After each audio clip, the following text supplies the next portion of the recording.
I am uncomfortable with the relationship between my fiance and his best friend and bandmate, and I think it may have ruined our chance of being together. I've been with my fiance Joe for a couple of years now. We have a great relationship. He's funny and talented, and we have a lot of fun together. But there's always been one big issue: Natalie. Joe and Nat are really close friends. It borders on unhealthy codependency for sure. When we met, they were living together too, but she was out of the country, so I didn't meet her until we'd been together a couple months. They also work together, artists, musicians. When we started dating, Joe gave me a disclaimer about them and their close relationship, but I didn't really know what I was getting into. Once I met her, I understood it. She's the prettiest person I've ever seen in my life. I heard a lot about her, but no one told me she looked like a frickin' supermodel. It was jarring too, because Joe is just average. They started writing music again together and performing, which meant a lot of time alone. I also was under the impression that their band involved multiple people, but it's just the two of them. Natalie always invited me for practice and whatnot, but to be honest, being around them made me feel like a third wheel. Then I saw them perform, and for some reason they decided to cover this song, which felt like a slap in the face to me, especially given the context of the movie. It's not even their genre. And I was extra upset because there's that line, "You can always come in my back door." And we have issues because I don't like anal, and she even bent over and gave a little wink, and it made me so frickin' mad. Joe laughed it off and said the song was funny and gets a good crowd response. And also, they're affectionate. I mean, they're not kissing each other, but always close. Well, anyway, she ended up travelling a lot for a long period of time for some good career opportunities. I had to talk Joe out of joining her, and things got a lot better with us. We even got engaged, and it was great. Then for Christmas, we went to his home country so I could meet his family, and things went sideways as F. First off, Nat was in every family photo, going back years. Then his mum was asking about Nat, and later saying she was going to be out to visit next week. Joe had a bit too much to drink at this point and got emotional about that, saying he wished he would have known because he would have changed our plans. I pulled him aside and told him I wasn't comfortable with how intertwined she was with his family, especially if we were going to get married. I asked if something could be done about that, and he laughed in my face and told me that I could be the one to try to bring that up with his mum. So I did, and his mum looked at me like I slapped her, and then the whole family got upset. Joe got really mad at me, and we left. Apparently she was a foreign exchange student or something, and they were immediately best friends. They were weird kids and didn't have other friends before each other. Every year they alternated staying with their families between Ireland and Germany. I never knew about this, but there were things like we were watching a movie once and a character was speaking German and Joe was able to translate. When I asked him what the F he speaks German, he gave me a weird look and was like, "Yeah, that's where Nat's from." Then when they were teenagers and the two were in Ireland, Nat's family was killed back in her country, and so she stayed there with his family until they moved out together, and they've basically been side by side since for 15 plus years. They lived together and went to school together, and then lived together and worked together since they were like 12. Apparently there was one school year their parents decided not to put them together, and they both reacted so hostile and began acting out with crime and drugs that their parents gave in. I don't know why I didn't know this and started to wonder what else. Asked if they slept together, and yes, they sure did, about 6 years ago for like a year. Then one night Nat kissed a guy and Joe beat the crap out of him. They got in a fight and decided sex was complicating things and then just stopped. But then they also hooked up a few times since.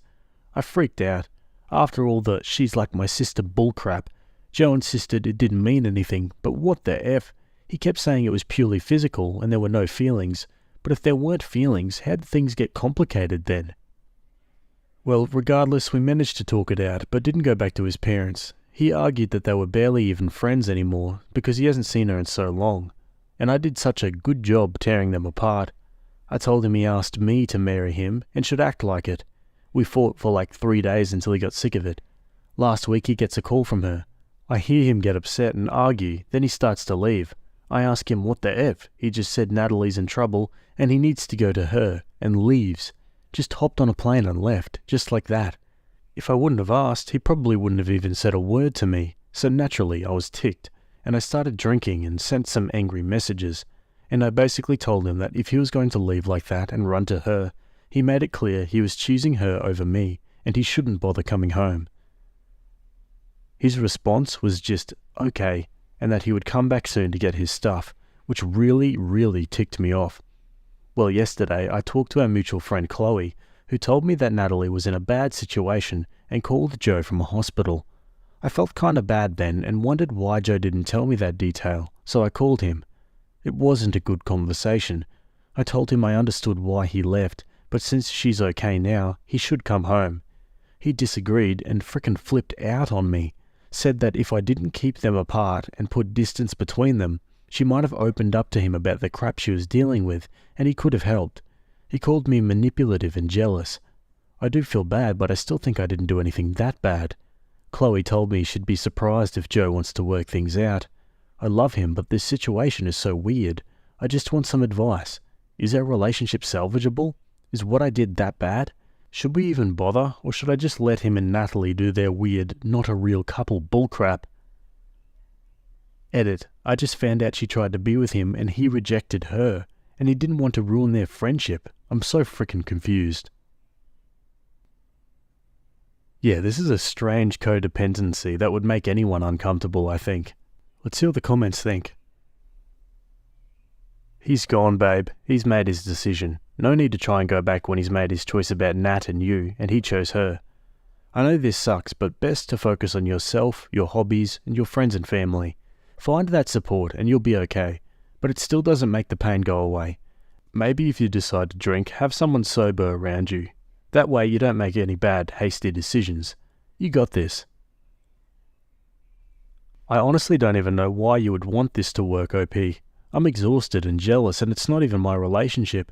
He made the choice to propose marriage, but that still doesn't mean more to him than this girl, and it never will. You want this to be your life? He'll never put you first, never respect your boundaries, and you'll never feel fully comfortable around their relationship. Move on and find someone who isn't so enmeshed with their bestie/adopted sister/former lover. I'm bored of Joe's relationship with Nat, and I'm not even you. How you can deal with this, I have absolutely no idea. I think I'd have plain fallen out of love with the guy at some point. I can't imagine any amount of adoration I could have for someone would be able to compensate for this. I'd leave them to their weird bullcrap. At no point has how you've felt even mattered. Opie adds a comment. We got engaged before the family issues. Sorry if that wasn't clear. I was pretty upset when writing that. Since Christmas and the family thing, we've fought a lot. His mum tried to apologise for making me feel bad about Natalie, but I don't know how everyone is so blind to what the problems actually are. Everyone is just like, oh, look at them, they're such good friends. Like, excuse me? I feel bad for making Natalie look bad here. I really think she's kind of innocent in all of this. Apparently she was violently attacked by one of her colleagues. She didn't call him to get him to come to her, I don't think. She was understandably distraught and wanted to talk to him and felt like he should know what was happening. Based on his half of their convo that I overheard, she tried to talk him out of going out to her, but he's protective and was really angry. I knew that they were friends since they were kids, and I knew she was close with his family. I just didn't know the extent of it. To be fair, he stopped including mentions of her when telling stories of his past to me, because it was irritating that literally every story he mentioned involved Natalie. I thought those were just his favourite things to share, but turns out it's because she's always been right there at every moment. I swear the whole reason they even ever pursued the line of work with what they did was so they didn't have to move on to real careers. I don't care what kind of trauma and crap they helped each other through, it's so unhealthy. Okay, onto an update. Hi everyone, it's me, the one from yesterday's post about my now ex-fiance. I just want to first say that I really appreciate everyone's input and suggestions. It helped me so much and gave me that push to finally address what I already knew what needed to be done. A lot of people asked for updates and a lot has happened in the last 24 hours, but the original post is locked, so I hope this is okay to post here. I've updated a few people through private messages and was told how to go about posting an update through here, so thank you everyone. Well, first off, I was angry and emotional yesterday and I reached out to Sam, who used to date Natalie. I figured if anyone could relate to exactly what the F I was dealing with, it would be him. So we met up for some drinks. I'm not looking for a rebound type or anything, just wanted someone who really understands. And holy crap, apparently he asked way more questions and Natalie was way more open with him than Joe was with me. and it filled in some blanks, but also made things more confusing. Sam read the whole post and comments, then we started talking. First thing he clarified was the time they were sleeping together. So, per Sam, they were hooking up secretly for that year, and from what Natalie told Sam, God, this is tiring, it started as a way to relieve tension or boredom. The first time happened during a fight, which is so on brand for them that if I wasn't so angry I'd laugh at. They agreed to keep emotions out of it and just have fun. Apparently Natalie said the sex was incredible because they're so close already, which is why they didn't just write it off as a one-time mistake. And then the reason the fight that ended things happened is Natalie was going to bring this other guy as her date with her to the party, and she made a joke like, "Unless you want to finally make this official, lol." And Joe's response was like, "No, I can't ruin our friendship like that." Paraphrasing, maybe. So Natalie went and brought that guy with, and then Joe got drunk and tried to kill him. So, yeah. I don't know why Joe chose to leave out the details that he did. To be honest, it probably would have made me feel a little more comfortable, so he left out those details, but Natalie told Sam those details, and admitted to Sam when they broke up that no one will ever mean more to her than Joe. I frickin' applaud Sam for not blowing that up and letting everyone know. I'm not that nice. You guys will be proud of me. After a few drinks with Sam, I took the advice that a lot of people gave me, but instead of just sending my last post to Joe, I sent it to our entire group chat that all of our friends are on, including Joe and Natalie, and then I waited. Most people didn't respond in the chat, but I started getting a lot of private texts from friends, but after a little while, Natalie responded, and I'll just copy her post here. "Emma, I was going to talk to you privately, but since you decided doing things this way was your best option, I will follow suit." Quote, "Joe is just average. Is this how you talk about a man you're supposed to love, especially considering he's not just average?" Quote, "I had to talk Joe out of joining her, and it meant he missed out on a great opportunity just to appease you and your concerns. I even tried to invite you to come with us on the tour. You also mentioned him getting a real job and are rude about his talent. You have never supported him. You came to one of our performances the whole time and hated that song, and we stopped playing it even though you never came to another one. I'm sorry you don't know the details of our friendship. I've tried to include you and befriend you and build a relationship with you, but you were too jealous to accept my effort.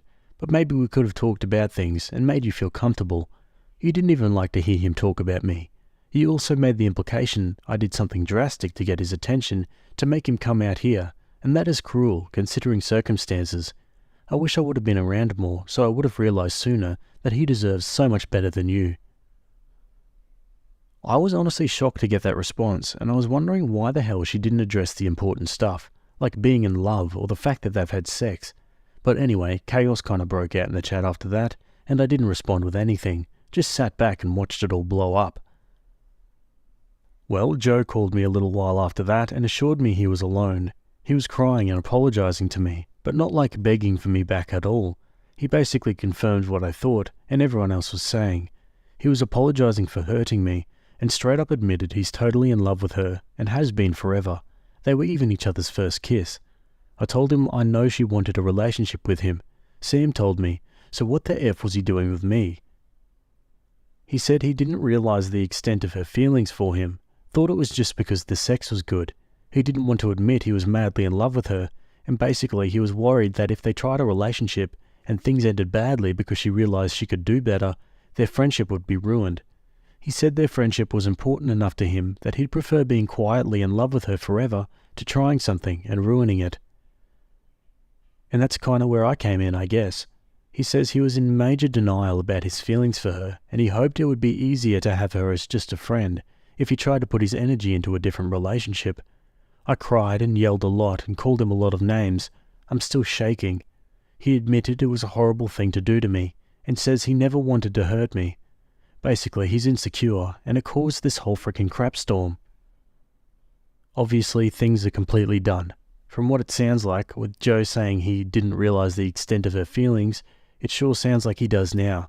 So maybe seeing this post made her fess up. Good for them, I guess. I frickin' hate both of them, and I hope they make each other insane.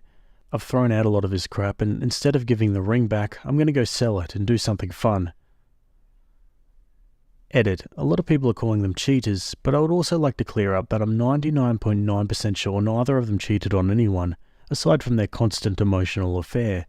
Some of my wording might be confusing, and I apologise. I've calmed down a bit, and I'm pretty worried about Natalie, to be honest.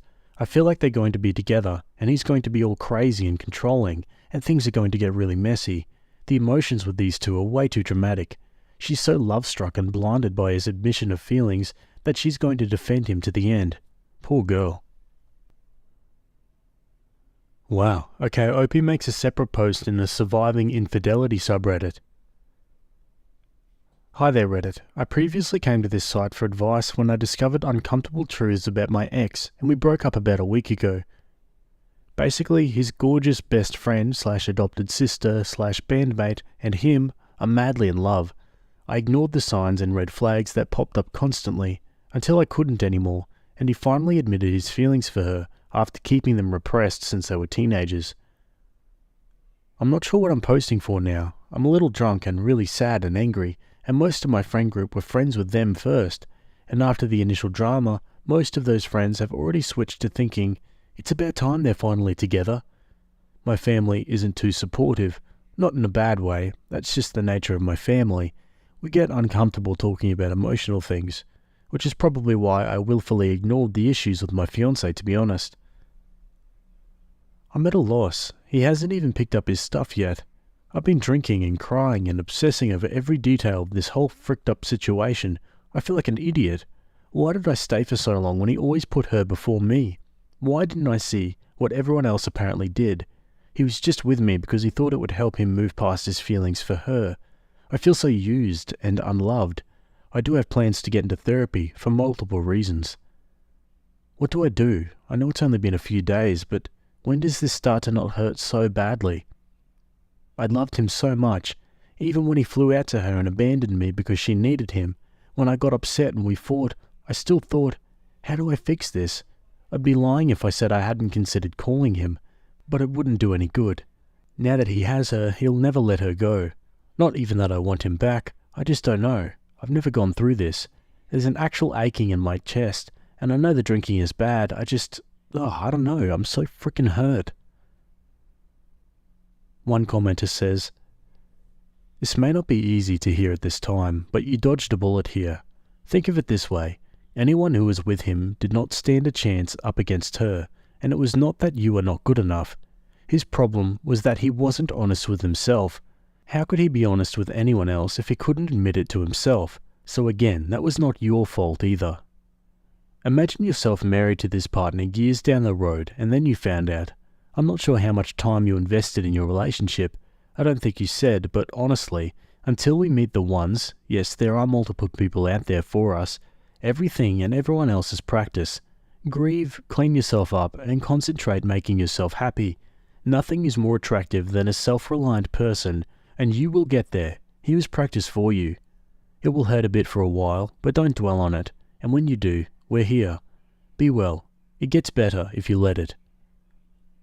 Opie replies, it was about 2 years that we were together, which doesn't seem that long, but I moved to a new state all by myself, and he was one of the first people I met, first guy I lived with, etc. It just feels like a really important time in my life that was wasted. I'm really struggling to not view it as wasted time, and instead as a lesson learned. Mostly, I feel like such an idiot. The signs were all there and just screaming at me.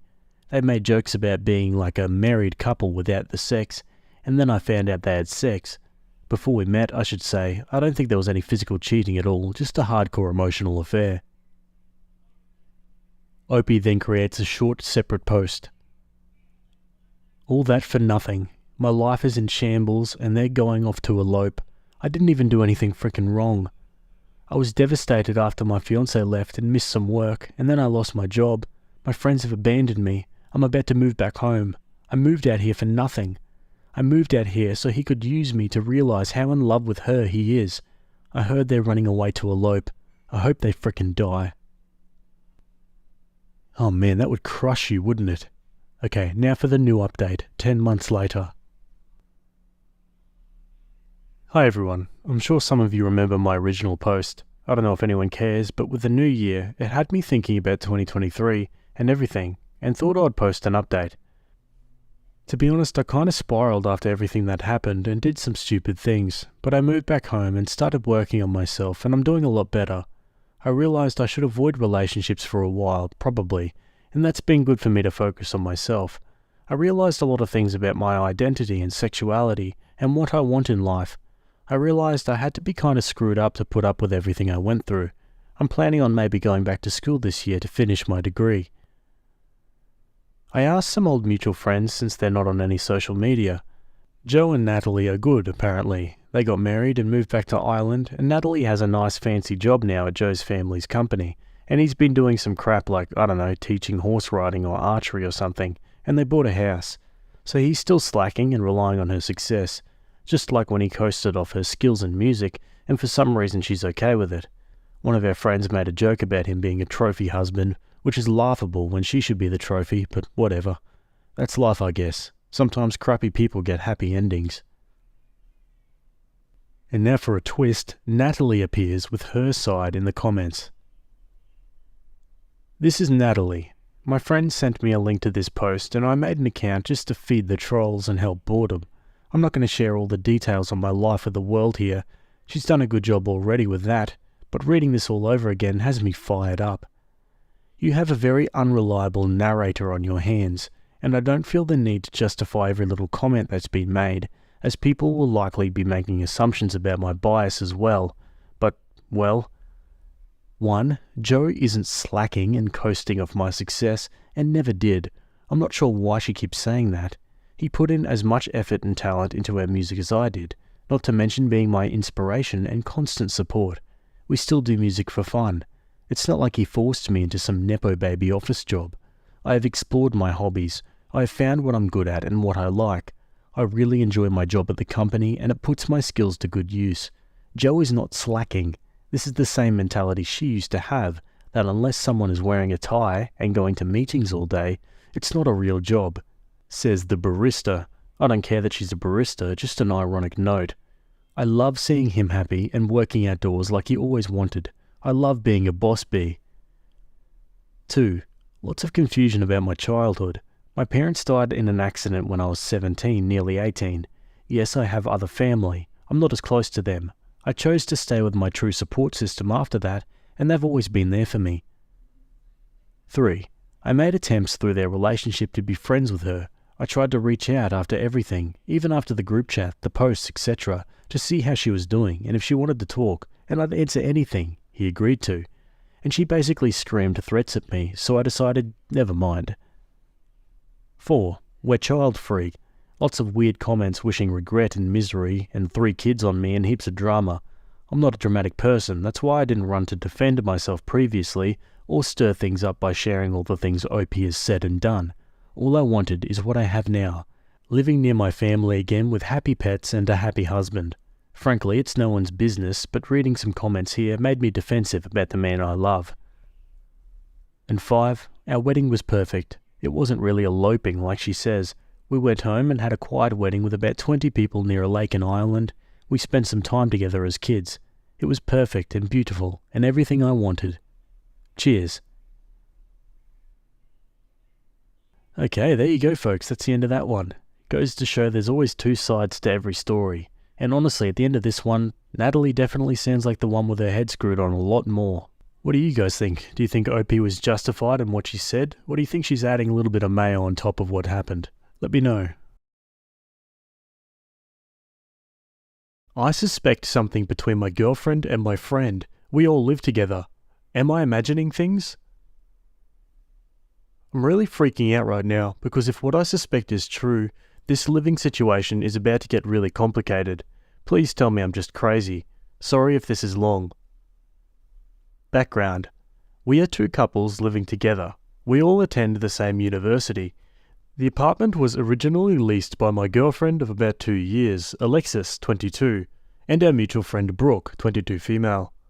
The apartment is huge and expensive. There was originally supposed to be 3 girls living there, but the last one backed out abruptly. They were planning on moving somewhere cheaper, but they had put a lot of work into the apartment and loved it so much they hated the idea of leaving. I offered to move in when my lease was up in May so we could split the rent and utilities 3 ways. I was sleeping over often anyways.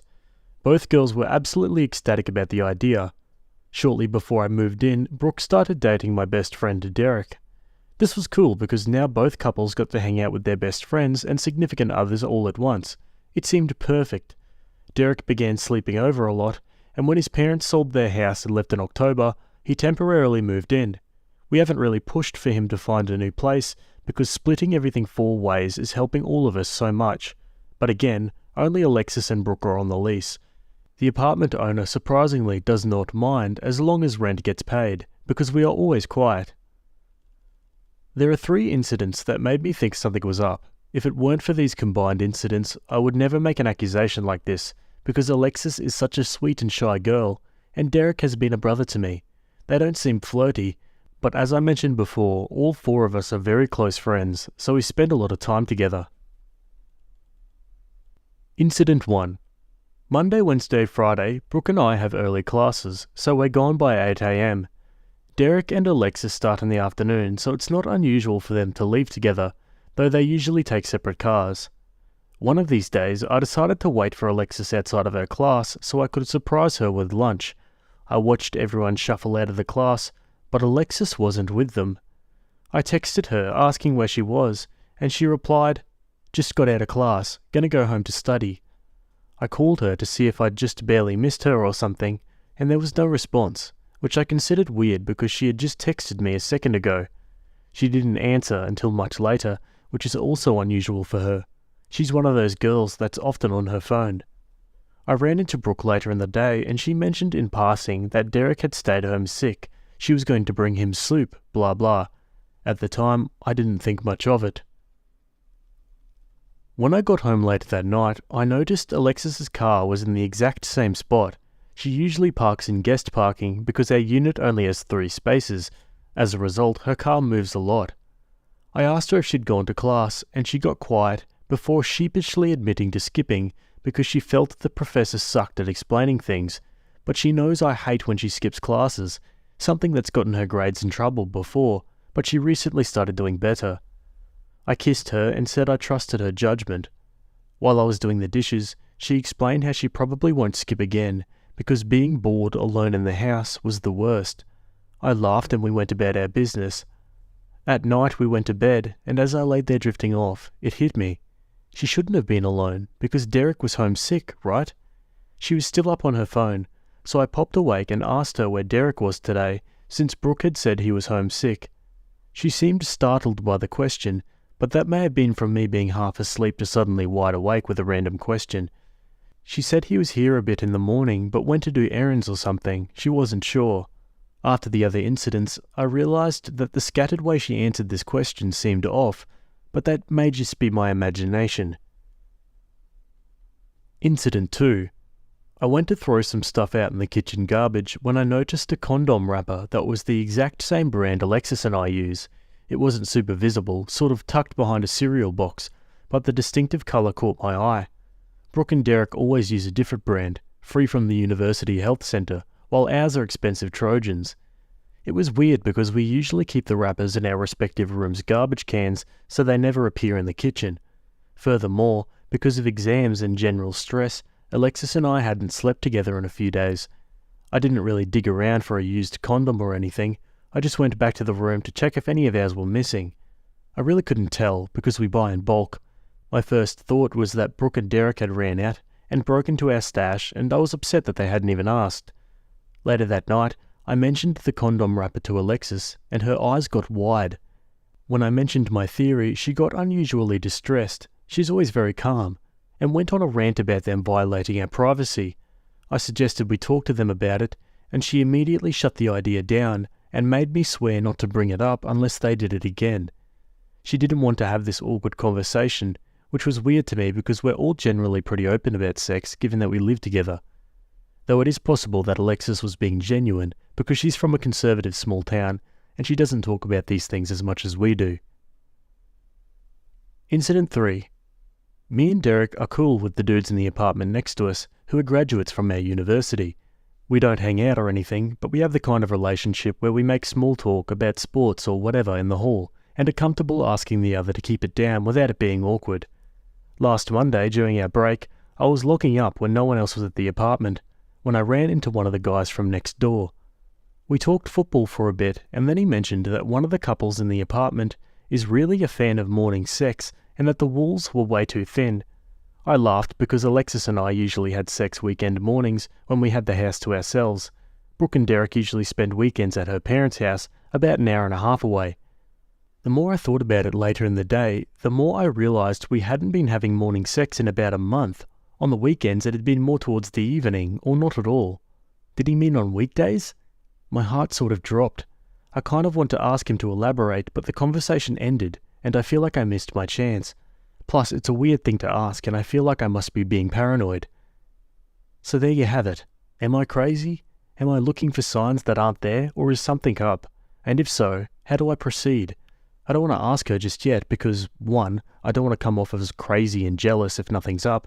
2, if something is up, I don't want them to start hiding it better. I was thinking of dropping by one of those mornings they're alone together, but I don't know how to time it right. If I drop by too early or late, they might get cautious. Wow, yeah, I've got to be honest, when I read that last incident, my heart dropped as well. I mean, at that point, there's just too many signs, right? It can't just be a coincidence. Let's go to the comments. Too many coincidences. Dude, her cheating is very much a possibility. Talk to Brooke about the condom wrapper thing. You may have your answer. There's a lot of smoke here, especially in her reaction to your line of questioning. I'd give them opportunities to be alone together and then surprise them by coming back when you don't expect it. The chances are pretty good that something is going on. Sorry man, but that many things all stacking up one after the other just screams cheating to me. Your best bet is just to go home early one day and see what's going on. Definitely keep your eyes open for the next few weeks. You know that feeling where you really want to find out what happens, but you just know it's going to be bad? Yeah, I'm getting that right now. Okay, on to the update. A lot of you requested an update to my original post. The majority of you suggested that I speak to Brooke and or attempt to walk in on the act. I decided on doing both. Sunday night, everyone was back in the apartment. I had every intention of speaking to Brooke about the neighbour's comment alone, but before I could, she said something that completely threw my theory off. She told Derek to go to bed so he wouldn't be tired for work in the morning. What? I knew Derek has a job on campus, but he had always worked at the same night shifts. Being as casual as possible, I inquired how long he'd been working mornings and when he started. He said he picked up the extra shift a month ago and worked at 9. I leave at 7:45, so it's possible for me not to have noticed that. I spent the rest of the night trying to figure out whether he was lying about that, whether he still had some mornings here at home, whether Alexis could be seeing someone other than Derek in the mornings like some of you suggested, or, again, if I was just a paranoid loser. I went to bed feeling emotionally drained and confused. The next morning, I left for classes as usual and operated on autopilot. I alternated between thinking I'd run home to check on Alexis and thinking I had way too much work to run around based on a theory that I wasn't even sure about anymore. In the end, I walked out of my first class and straight to my car to go home. In a weird way, I sort of wish I hadn't. When I got to the apartment, Derek's car wasn't there, just Alexis's. I walked to the apartment with my heart pounding all sorts of crazy. I don't know what I was expecting. Outside the apartment door, I could immediately hear a guy's voice inside. I heard him talking and laughing, and a soft feminine mumble replying and giggling back. I've been on this subreddit long enough to see all the different reactions people have to this situation. I never once contemplated what I'd do. I pressed my ear to the door and see if I could make out what they were saying, but I could only make out a word here and there. There was a lot of giggling. Then I heard the sound of Alexis being tickled and shrieking. Maybe I should have waited more. In retrospect, I wish I did, but I couldn't take it. As soon as I started fiddling with my keys, it was dead silence in there. She was effing Mark. I never mentioned Mark in the previous post, but he's one of the guys in the apartment next to us, not the one that tipped me off. He's the only one I never liked. Frickin' know-it-all douchebag attitude. Always made inappropriate comments towards both girls. I never thought anything of it. As soon as I opened the door, they both gave me a deer-in-headlights look that removed any naive doubt I may have retained that the situation was innocent. I was planning on yelling at them or demanding answers, but, and this is freaking embarrassing, My eyes began to well with tears. I didn't want them to see that crap. So I said, "Nice. Real frickin' nice," and bolted back to my car. I heard Alexis yelling my name in the hallway and picked up the pace. I sort of expected her to be chasing me, but by the time I got to the car, there was no one following me.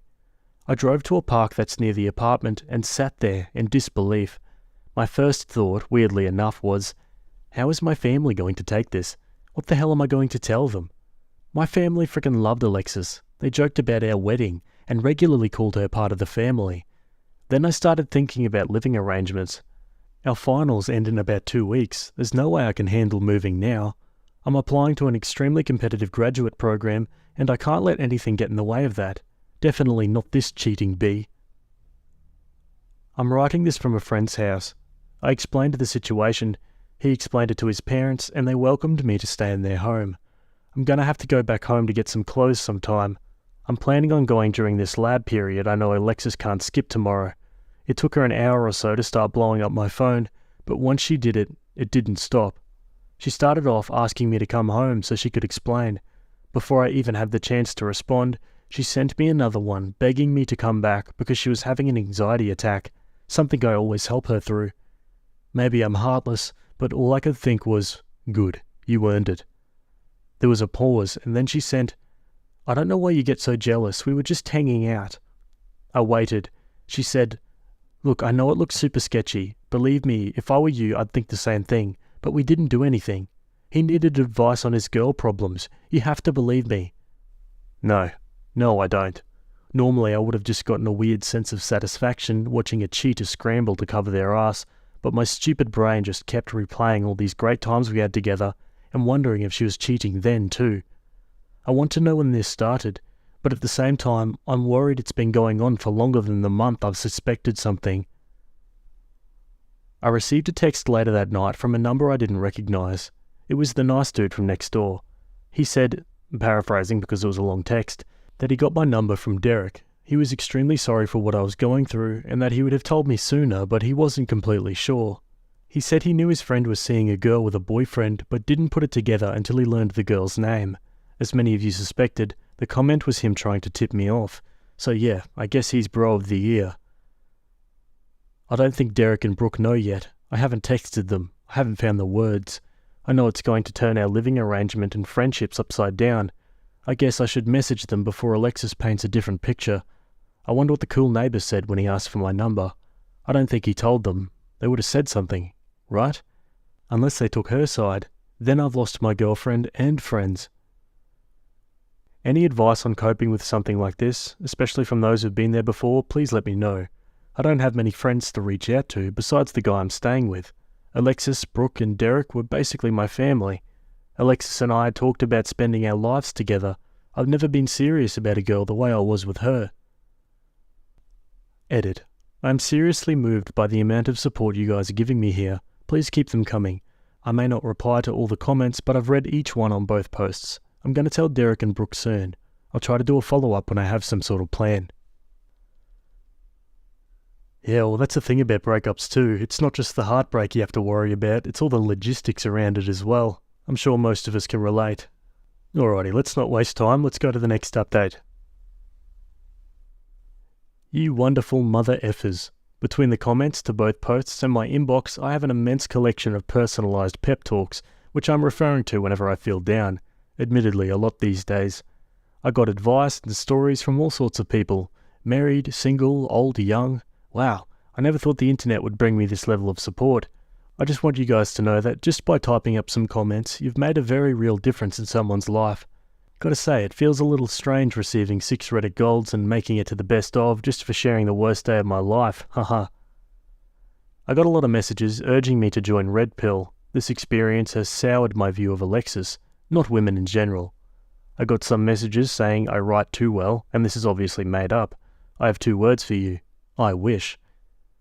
A clarification on the last update. I wasn't clear about what I saw when I walked in. They weren't literally effing. They were just sitting on the couch with a deer in headlights look that was incredibly incriminating, and they both went quiet. It was just obviously not a, hey, guess who dropped by situation. Anyways, onto the update. I've been extremely busy with the semester ending, and I took the majority's advice to bury my head in work. I've spent a lot of time at the library because Alexis never goes there. In my process of posting the last update, I realised how dumb it was that I hadn't contacted Derek and Brooke with my side. I screenshotted the text from the cool neighbour, Will. Side note, all names have been changed except Mark because F you, Mark. Within the minute, Derek was blowing up my phone with calls and texts that made it very apparent he didn't know anything. At the same time, Alexis was sending texts begging me to meet up with her. I was feeling miserable and sent back a single text to Derek saying I wasn't feeling up to talking, then put my phone away for the night. In the morning, I got a text saying to meet him at my favourite restaurant for dinner, and drinks on him, assuring me that no one would be there, not even Brooke. I haven't had any appetite since everything went down, but the offer meant a lot and I really did want to see him, so I decided to go after classes. I got to the restaurant first and I had my heart in my throat, worrying that Alexis would somehow be there, but she wasn't.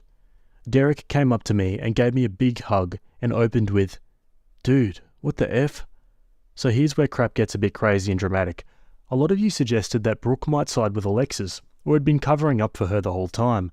I wasn't so sure, because while she is closer to Alexis, her and I have been friends for a bit longer. According to Derek, as soon as he told Brooke, she was absolutely furious. In his words, "I sort of wanted to rat Alexis out, but Brooke took care of that, and then some." Remember how I said Alexis came from a conservative small town? Her parents had no idea that we were living together, and she constantly stressed that they couldn't know or they'd cut her off financially. They liked me enough to be polite, but they were constantly worried a relationship would distract her from school and didn't want her getting pregnant or whatever. Derek said that Brooke demanded Alexis pack her things and find a new place, or she'd call up her parents and tell them everything. Derek told me that later that night, Alexis was sitting in the living room, hugging a sweater I'd left behind and wailing at the top of her lungs that her life was over, when Brooke yelled from her bedroom, "Well, maybe you shouldn't have effed Mark then." Imagining that moment was kind of funny. Brooke's always been a very no-nonsense girl with a hot temper, but I definitely didn't expect this. It was extremely touching that she took the cheating that seriously. During that dinner, all my fears that I'd lost my friends were completely washed away, and I was able to choke down a few pieces of sushi.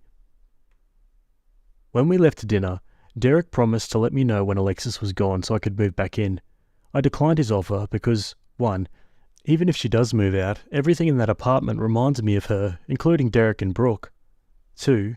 Alexis and Mark probably effed in my room, so I really don't want to sleep in it. And 3. In the current emotional state I'm in, I don't want to be third-wheeling a happy couple, even though I'm sure they'd be considerate. He understood my points, but said to let him know if I changed my mind, because Brooke and Alexis's friendship seems to be pretty over. This week has been pretty uneventful, but I keep having to dodge Alexis. Luckily, I'm in an undergraduate program that only has 60 students, so we have a lot of our classes together. I asked 2 friends to keep an eye out for her after giving them a spark note of the story, and started showing up to class at the last minute. As far as I know, she only waited outside one of my classes. I got a text saying, "She has been spotted in front of the classroom.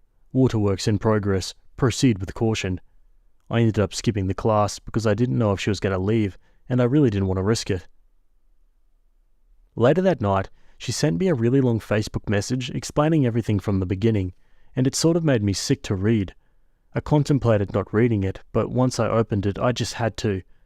She said that he'd been flirty with her in the halls. As I mentioned before, he would say inappropriate crap to both girls, and she tried to be friendly back, but it must have come off as flirting because he kissed her mid-sentence one day.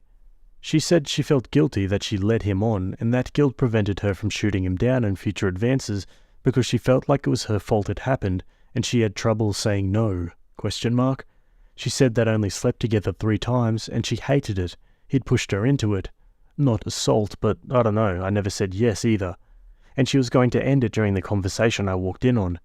She said she understood if I needed some time and some space, but that she'd do absolutely anything to make it right, and would spend the rest of her life making it up to me by treating me like a king. I'd never have to cook, clean or do my laundry again, give me full access to her phone and passwords. She even suggested we install Life 360, an app that allows you to track someone's location through their phone, so I would know where she is at all times. Cut off all contact with Mark and all her male friends, just for good measure I guess. and make-up sex whenever I wanted.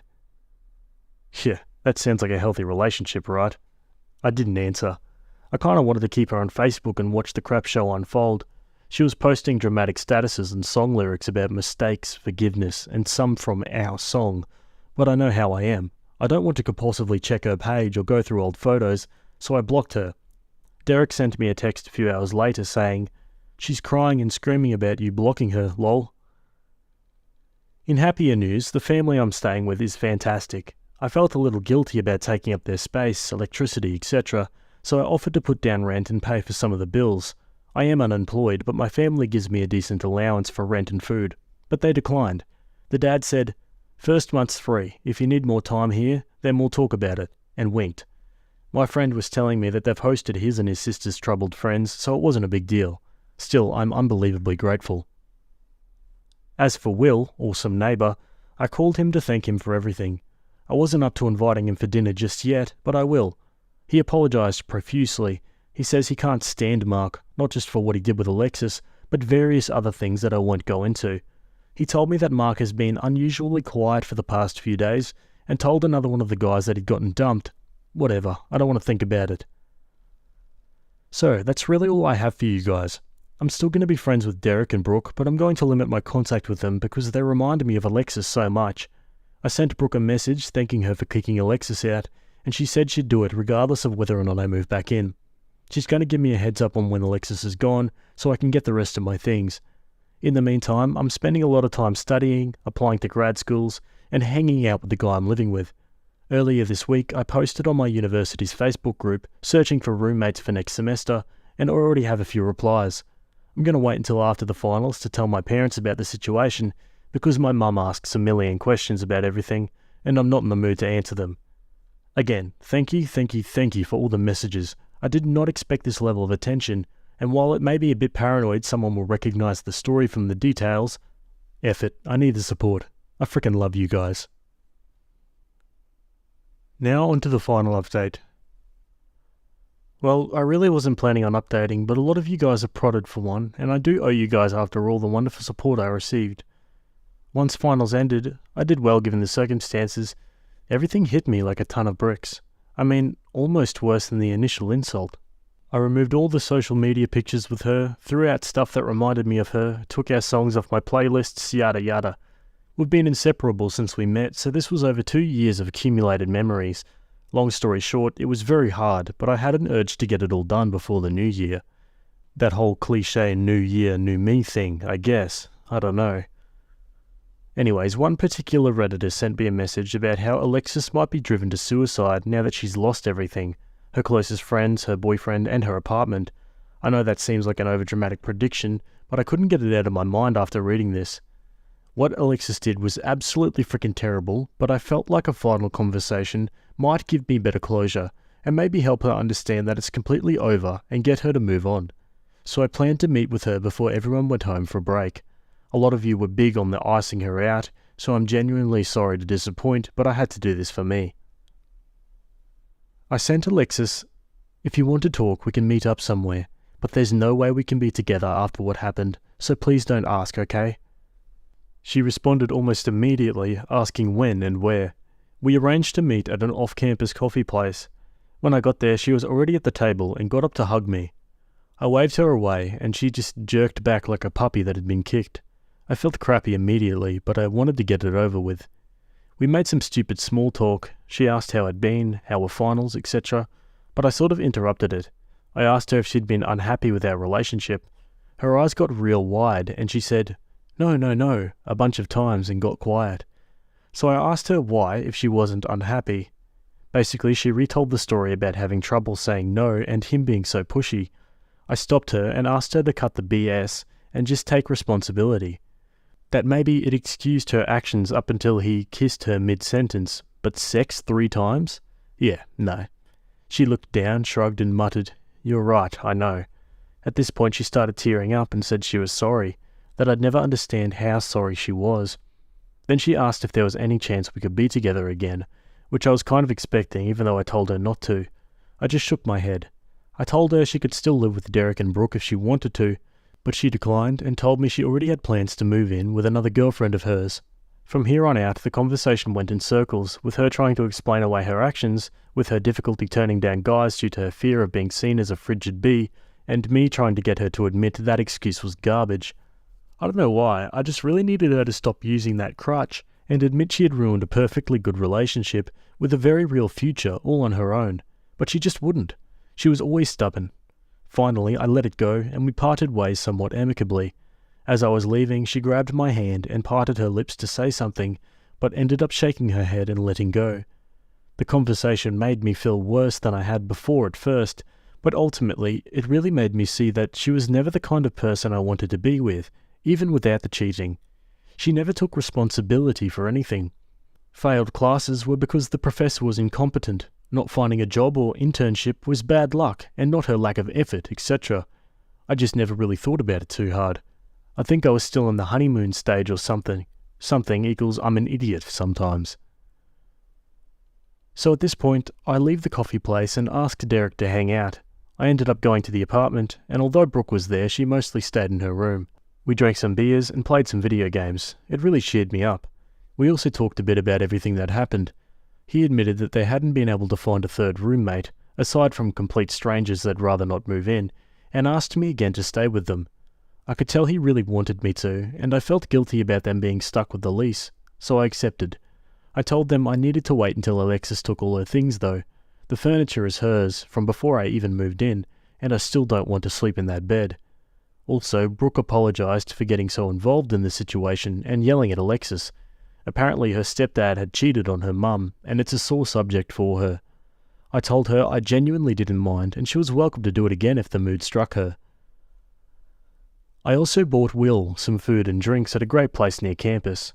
A lot of you wanted to know the other crap Mark had done that had Will so ticked off. Apparently he had to be harassed to pay rent, claimed he couldn't contribute to any of the household expenses like dish soap, light bulbs, cleaning supplies, and regularly came in yelling and laughing at odd hours, and agreeing to keep it down, then carrying on at the same volume. The standard douchebag roommate crap really. Will is a really cool guy. We talked a lot about the situation with Alexis, but also about school and sports. It was actually pretty fun. I eventually did tell my folks about the situation, and, as expected, my mum bombarded me with 1,000 questions and cried a lot, so that was fun. Going home made me feel a bit better, but my older brother got engaged on Christmas Eve, and given the recent circumstances, I wasn't as excited for him as I should have been, which made me feel like a crappy sibling. Plus, it's all my family can talk about now, and I'm just not in the mood. Life isn't perfect now, but I'm doing better. Alexis moved her crap out, and I bought a second-hand bed and dresser off another student. I had my first round of classes last week, and although I'm going to sound like a total nerd, the courses are really cool. Hands-on, and the professors are incredibly cool people. Derek and Brooke have been really supportive and don't make me feel like a third wheel at all. I saw Mark in the hallway once, and he totally ignored me, and I ignored him, but the urge to punch him in the face was very real. I guess that's something that will go away over time. I almost wanted to call him out on the whole thing, but with the kind of person Will had described, the conversation would have gotten me nowhere and probably ticked me off more. Sorry this update isn't as exciting as the previous ones. Thank you for your love and support, Reddit. It really, really helped me through such a bad time. Okay folks, and we've reached the end of that one. God, the absolute lack of responsibility that girl has taken on. And also that Mark guy, like being a prick to everyone that he lives with and then expecting them to cover his tracks. Well, maybe not expecting it, but it was always going to come back and bite him in the ass. I think my sister and my husband may be too close for comfort. 8 months ago, my sister moved back into town. A small backstory, she's not lived here in 10 years, as she originally left for college and never came back. We grew apart. We talked maybe once a year, and I haven't seen her physically in 4 years. I've been with my husband for 8 years, married 3. She's met him twice in the entire duration of my relationship with him. He's a quiet and serious man who only opens up in front of me and a few of his select friends. She was struggling to get a job here, so I thought I'd be a good person and ask my husband if he could maybe help her find a job at his company, since they work in the same type of field. Fast forward to current times, they actually work in the same department now. He's been acting more closed off towards me lately, but he claims everything is fine when I ask him what is wrong. We had our traditional family Christmas meal yesterday, and at first he tried to get out of it. This is not something he's ever tried to do, and I was very confused by this. After some convincing, he finally agreed to come along. My sister pulled him aside a few times, and they were in a very deep conversation, as if the rest of us didn't exist. When I approached them every time, they would both jump a little, and when I'd ask what they were talking about, they would say, "A work project that's near deadline." I was feeling a little off about their behaviour, but the one thing that got me the most was at one point he got up to go get himself another drink. She was sitting in a chair that was next to the kitchen door, so he had to pass her to go to the kitchen. When he was near her, she put her hand up and reached towards him, and he caressed her palm and lightly grabbed her fingers as he walked past her. She looked up at him with a big smile. He looked down at her and nodded his head. As soon as he was out of sight, she turned her head towards me and smirked at me. I later asked him what that was about, and he said, "It's just a high five." I said it didn't look like a high five, and he said that's all it was. I've never had any reason to suspect him of cheating, but this has me feeling on edge. I've been battling with myself to investigate further. Another thing is that he doesn't focus that strongly when he and I talk. It's always just short answers and light-hearted. They were having some intense conversations where he was hanging on her every word and giving her in-depth responses. I mean, I know the comments are going to jump straight to he's cheating, but I have a feeling it hasn't gotten that far yet. It might just be an emotional affair that's taking place. Let's go to the comments. It seems like either they are beginning to cross into an emotional and physical affair, or they have already crossed to that line. I know people don't agree with going through partners' phones, but I would. Something is clearly going on. OP replies saying, "I've been contemplating going through his phone, and it's something I've never even thought of doing before." Go check out your phone records. It'll show who all each number is texting. If there are a crazy number of texts between their numbers, that would be enough for me. Quote, "As soon as she was out of sight, she turned her head towards me and smirked at me. Your sister just claimed your husband as her own in that moment, OP, and she made sure you knew it. I'm sorry, OP. You deserve better. I hope the house is yours so you can at least throw her out." You suspect? Holy crap, they stroked each other's hands in front of you and she smirked. She showed you to your face they were banging. Get a PI, have them investigated. A PI will find bills, phones you don't know about, phone bills showing constant contact, texts in the middle of the night, them both having charges at some restaurant just out of town or at a motel, or him constantly buying gas at the station by her house, etc. PIs can find that crap easily. Confront him when you have absolute proof. Blow up the job. Tell their manager that he's having an affair with his sister. Get her fired, etc. Maybe the PI finds nothing. Maybe it's all weird. But in reality, no one strokes someone else's hand unless they're in an intimate relationship. No one. Okay, on to an update. I apologise for not updating sooner. I've been busy getting things sorted out. After my first post on Tuesday, I had asked my husband if he'd go on a little weekend getaway with me. We went to a cabin up in the mountains. Neither of us had cell phone service. I planned for that, as I wanted to make sure I had his full attention. The first night went fantastic, and I almost forgot everything about my concerns with my sister. When we woke up in the next morning, we cooked breakfast together, but he was rather quiet. I asked if he'd go on a little walk with me, which he agreed to. When we reached the lake, there were some large rocks that you could sit on. We both sat on the same rock, and we sat there in silence for what felt like forever. I finally got the courage to bring up the concerns I had with my sister and him, and his face went white. He admitted to falling in love with my sister. He said that it all started because of how much they have in common. They spend more time together at work than he does with me at home. He says he feels like he can talk to her about anything, and it never gets tiring. He said he's never felt more alive than he does when he's with her, and they've started having a physical affair in October. The emotional affair began in June, after working with her for a couple of months since the end of April. He apologized for hurting me, and deceiving and betraying me. I asked him what he wanted to do about it, and he said that as much as he knows it will hurt me to say, he no longer is in love with me. The most painful thing I've ever heard in my life is when he said that, the way he feels for her, made him realize that he's never once felt that way for me, even at the time when he loved me the most. He said it's not comparable by any measure, and he doesn't feel right staying married to me. We are splitting in agreement that the marriage is over, but yes, I am heartbroken. They've both applied to transfer jobs to a different city with the same company, and he offered to let me keep the house. I told him that I didn't want the house because it reminds me of him and us. We have split the finances, and he's giving me more money than he is taking. We are getting ready to list it for sale, and I've been packing and doing odds and ends like painting. He said I could keep the full amount at the house sale. New carpet and flooring comes tomorrow, and the movers come this afternoon. I found a small house for myself to start fresh, but I know it will take some time for me to not be so heartbroken. My sister, on the other hand, is not handling it as kindly as he is, and she is gloating. She even accidentally sent me a photo of both of them, where you can tell she is in heaven because she won him away from me. She changed her profile photo to a picture of her taking a selfie of herself, smiling very smug, as he is kissing her forehead. I unfollowed her on TikTok because now she's posting videos and photos of them together. Some of them are from months ago, and it kicked me in the heart. I asked him if he could please ask her to stop. He said he'd talk to her about it, but nothing has changed. I've removed myself from social media for now, except for Reddit. My mother is favouring my sister's side, saying that she's not posting those things to hurt me and my sister deserves to be happy. My mum said it's my fault for looking, and I need to stop being so petty. My father is taking the white flag, and said he'd like to stay out of it. He said it's not right what my sister did, but she's still his daughter. He said he won't accept their relationship, and he is here for me for whatever I need, but he won't be in the middle of this. I respect his decision on that.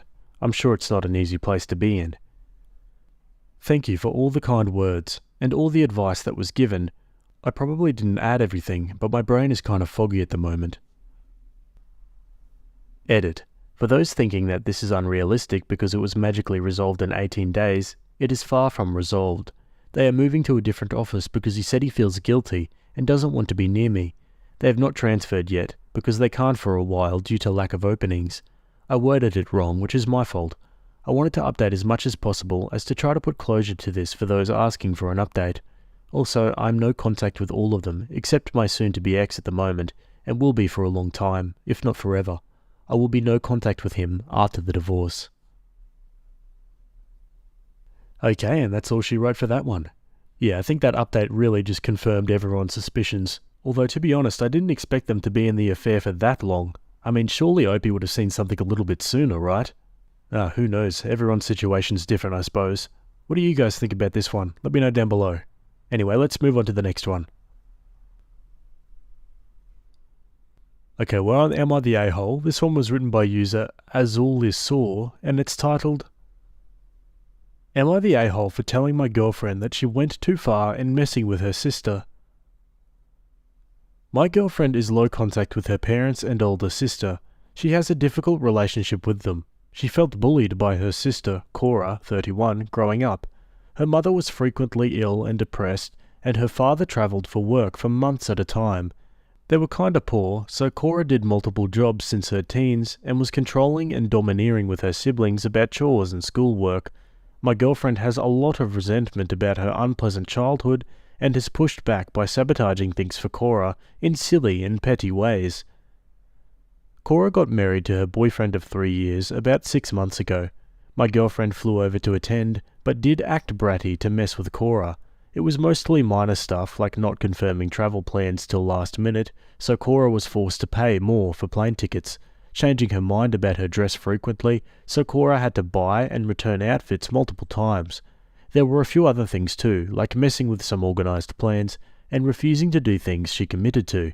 I don't really like it or understand it, but she feels it's important for such payback to bring a balance to her relationship with her sister. Where I feel she went too far is that the night before the wedding, she had a long talk with the groom about how difficult and short-tempered Cora can be. He has a kid, 6, from his previous marriage, and she knew they were planning on having more kids right after they got married. She told him that Cora hates little children and will bully them.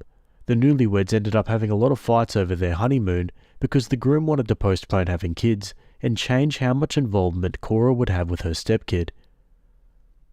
Cora found out recently that the conflicts are because her sister had this talk with her husband and she's been blowing up at my girlfriend. She feels upset at my girlfriend's interference because she wanted to have kids soon, and my girlfriend feels justified because she's convinced Cora would be an awful mother. I told her that it wasn't right for her to meddle in her sister's marriage just to mess with her, but she feels that nothing she said is untrue, so she was morally right to do so. We've been having arguments about this, and my girlfriend is now mad at me. Edit to add, I've been asked this multiple times. So Cora is the oldest. Their parents had separated after she was born, then got back together a few years later, and had 3 more kids one after another. My girlfriend is the second oldest. The youngest 2 are close to both my girlfriend and Cora, and ignore the conflict between the 2. Cora did different short-term jobs for extra money before she got her full-time job. She didn't do 2+ jobs at the same time.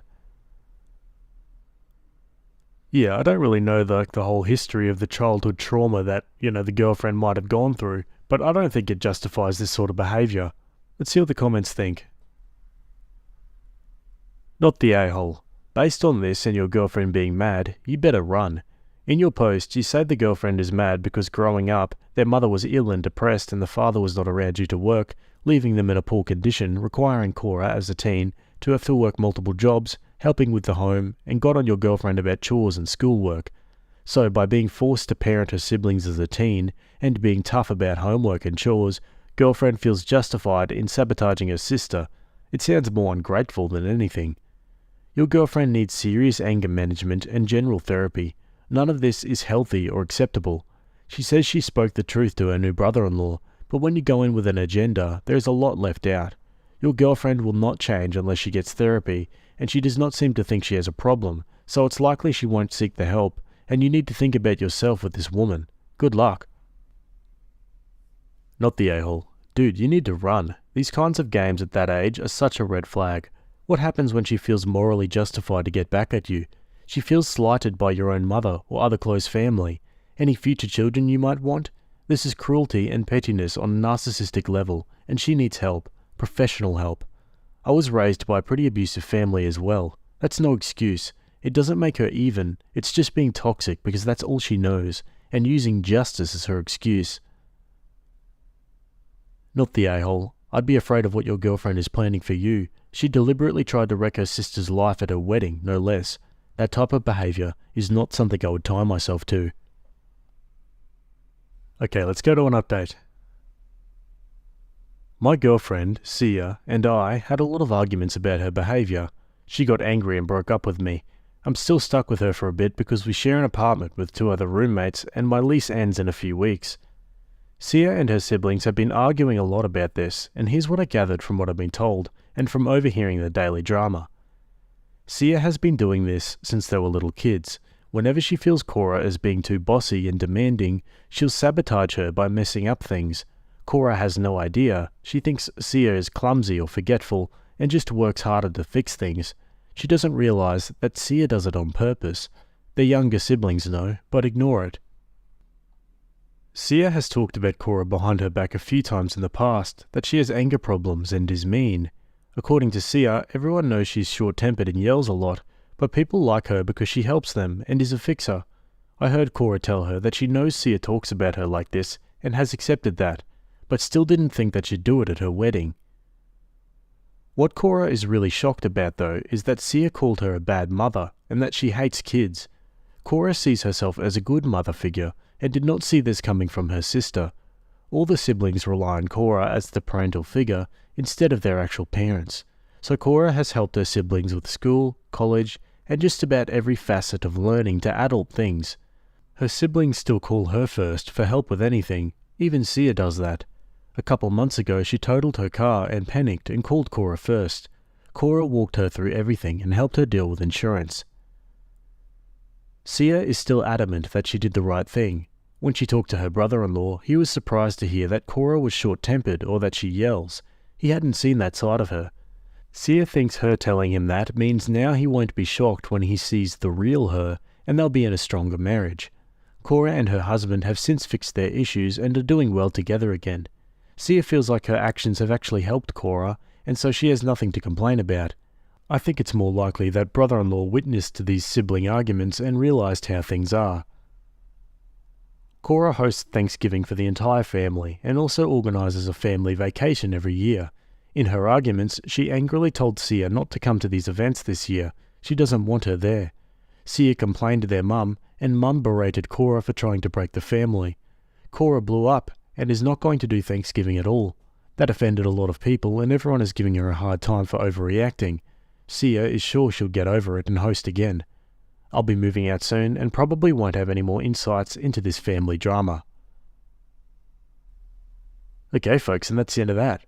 Yeah, Sia sounds like one of those people that just create drama wherever she goes. And regardless of whether she thinks she's doing the right thing or not, it's not your business to meddle into someone else's marriage like that. That's just alarm bells deluxe for me. What do you guys think? Let me know. Anyway, let's move on to another one. Okay, we're on Am I the A-hole again. This one was written by a throwaway account, and it's titled, Am I the a-hole for telling my fiance's friends that they can't organise a party for his birthday because I already have plans? So, my fiance, 28 male, and I, 27 female, have been together for 6 years. We're in the middle of planning our wedding, but that's besides the point, lol. Anyway, he's the love of my life and my best mate in the world, and I want him to be happy. So we live in a city that is close to some beautiful hills. Sometimes we go for drives in those hills. There is one little town that my fiancé loves, even though he's never actually stayed there. It's his birthday next Friday, so I decided to take him on a mini holiday to that town. I found a cute hotel and researched and organised some activities that I know he'll love. We'll stay from Friday to Monday. I've talked to his boss and he agreed to let my fiancé take 2 days off, but won't say anything to keep it a surprise. So yesterday, one of his friends messaged me and told me about a party they've been organising for my fiancé and asked me to guide him to it without giving it away. The party was supposed to be on Friday night. I told them that we'll be out of town Friday night, but I'd help them throw it on Thursday. His friends then started blowing up my phone, telling me that it's uncool to take him away on his birthday without prior warning or discussing it with him, and that he'd probably rather spend his birthday having a beer with the boys instead of doing boring couple crap. After some back and forth, I told them to get effed and that they should have consulted with me and not the other way around. They said that they're going to tell my fiancé about both of our plans so that he can decide what he wants to do. I asked them not to as I went to great lengths to keep it a surprise, but they said that it's only fair and I should have remembered that they might want to do something and that most of them have known him for longer than I do. I feel like I shouldn't have to ask for permission to take my fiancé on a trip on his birthday, but maybe it's a faux pas. Yeah, I mean, not the a-hole for me, you're his fiancé, of course you get first say. Let's go to the comments. Not the a-hole. Talk to your fiancé and tell him generally that you have planned a surprise for him. Tell him his friends planned something without looping you in and won't be flexible about doing it one day early. Then tell him that they've threatened to spoil your surprise and ask him to specifically tell them not to do that. Not the a-hole. It's ridiculous of them to expect you to ask them before you make plans for your fiancé's birthday, and you are very correct. They should have consulted you prior to planning a party. Not the a-hole. What kind of friends organise a surprise party for a friend without the partner? And you are his fiancé, not just a girl he dated for a while. And for the people who say that Opie should have checked with the fiancé, it's a surprise. And the friends are really the a-hole for the crappy comments and that they will snitch.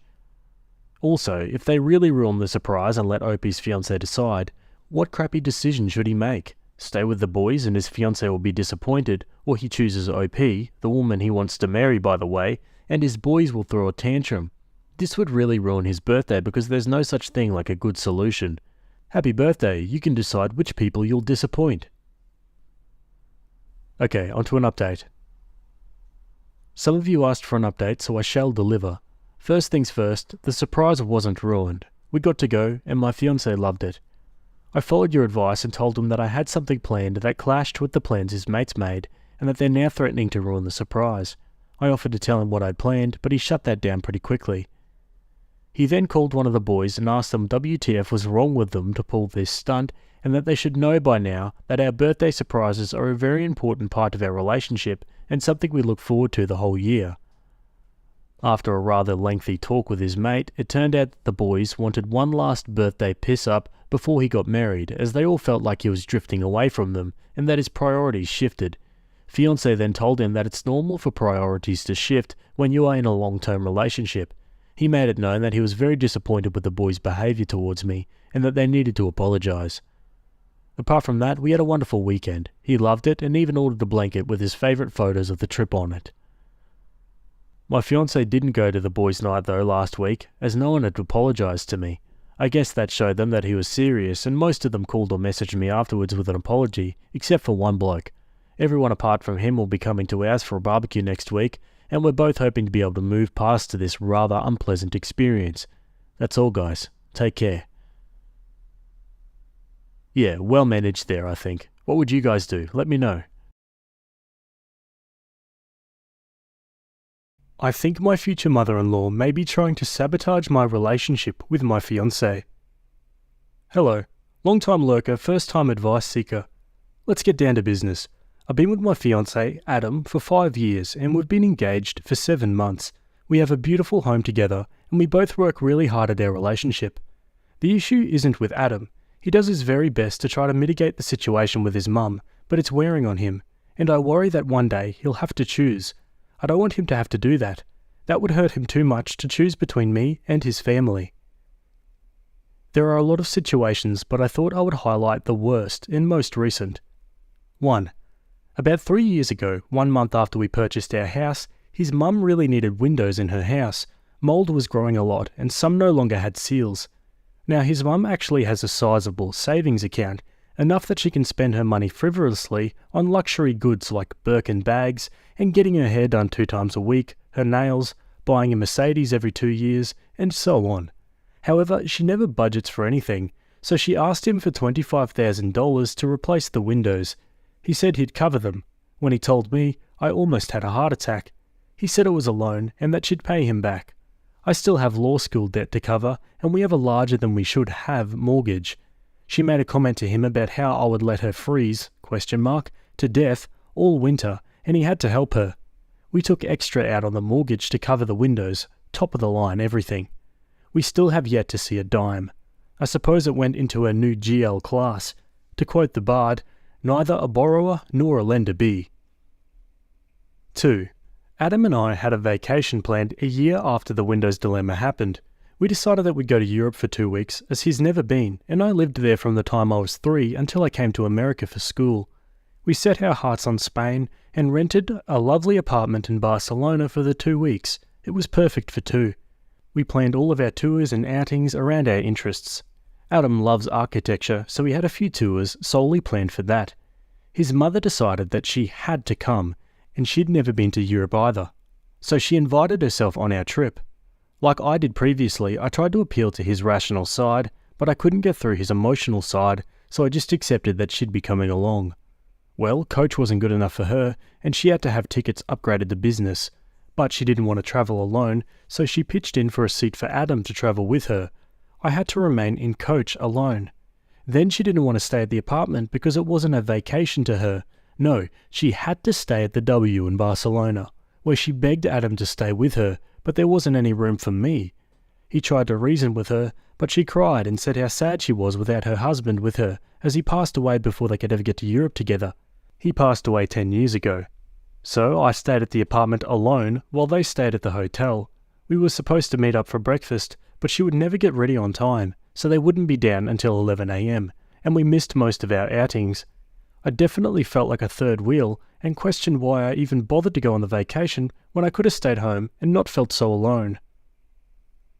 3. Adam and I began to discuss wedding plans. I would like to keep it relatively low-key as my family still lives in Europe and cannot attend as my father is very sick and we're worried he may take a turn for the worse. Travelling is just not worth it for him, and I wouldn't want him to risk his health for something that is a one-day event. I told Adam that I would like just a courtroom ceremony, and his mother and sister, of course, and friends, would then take everyone out for a fancy dinner. His mother did not, I repeat, not take kindly to this. She said that if her son was going to get married, it would have to be a grand affair, for everyone to see. I just keep looking at my side of the seating chart and the pitiful number of guests. I just want to cry. She's been planning it. I told Adam I didn't want this. I expressly told him that I just wanted a small, really small event. No go. She won't even hear him. She just refers to me as her and she, and says how I think that I'm too good for a large wedding, and that my family is too good for America? My family is American. My dad is and was an ambassador. 4. This has been happening a lot recently, and this time it's just been one too many times. Lately she's been asking for more together family time. She lives quite close, but we don't see her all that often, as she has friends and events that keep her busy. Not too busy to plan the wedding though. She has requested that we, Adam and I, have dinner with her 3 times a week. Well, what has been happening is that she's been reserving a spot at the restaurant for 6 p.m.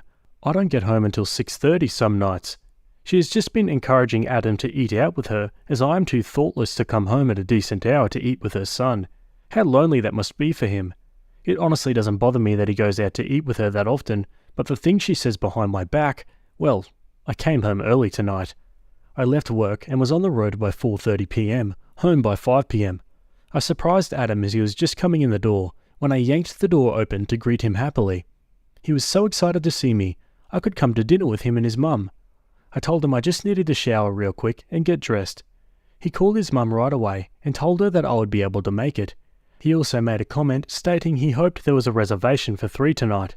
She said that there was, but she thought they'd eat earlier, like 5:30, and was already on her way to our house. She got there at 5:15 and stated that she couldn't wait another second and had to eat right then. Adam said I'd be ready in just another 15 minutes and offered to call the restaurant and request they move us back. She wouldn't hear it. She just whined about being hungry and how a poor old woman should be expected to wait so his fiancée could fulfill her vain requirements. He came upstairs and asked how long I'd be. I said just another 10 minutes. He said his mum was really upset and hungry, if I could skip a step for him so we could leave earlier. I told him to go ahead without me and I would meet them there. That was fine. I got there and the table was for 2, of course. Adam said we could make room, but she said how we'd be inconveniencing everyone and I should just go sit at the bar and she'd try to get it fixed. I had 1 drink at the bar and then left. Came home, calmed down a bit, and now I'm writing this. Wow, that was long. I think I need to get that out there. I guess I figured everything out though. Sorry to bother you. Unfortunately, my relationship is over with Adam. I realised this as I poured my heart out to this sub. Thank you. Wow, all it took for her was to type it out to realise what she wanted. Let's go to the comments. What the hell? Honestly, you should have just said it was a deal breaker at the Europe trip. Who the hell leaves their significant other alone in a foreign country so he could spend a hotel room with his mother? You need to tell him to stand up and not be a doormat, or he'll lose you. You don't have a mother-in-law problem. You have a fiancé problem. I wouldn't marry this man until he stopped enabling her crap. You were definitely right to call it quits. Stay strong. I held my breath until I got to the end bit. I'm so glad that you see that this relationship should be over. How dare someone treat you this way? Adam is a thoughtless, spineless, horrible person. To sit sipping champagne and first while you sat in coach on your big vacation? To leave you alone in an apartment whilst you had breakfast at the W? To let her ruin your big day and not get the wedding you want and deserve? He's supposed to love you. If you marry this man, your life will be a series of compromises, weddings, honeymoon, Christmas, your birthday, your house, etc. She'll interfere in everything and will never stand up for you. You'll never be as important to Adam as her. God forbid you have kids, can you imagine? She'll decide what nursery you should have and undermine you. She'll feed your kid rice cereal behind your back and scoff at all your choices. You'll have a horrible baby shower with none of your friends there and she'll make a scene as it isn't all about her. Nightmare. Run!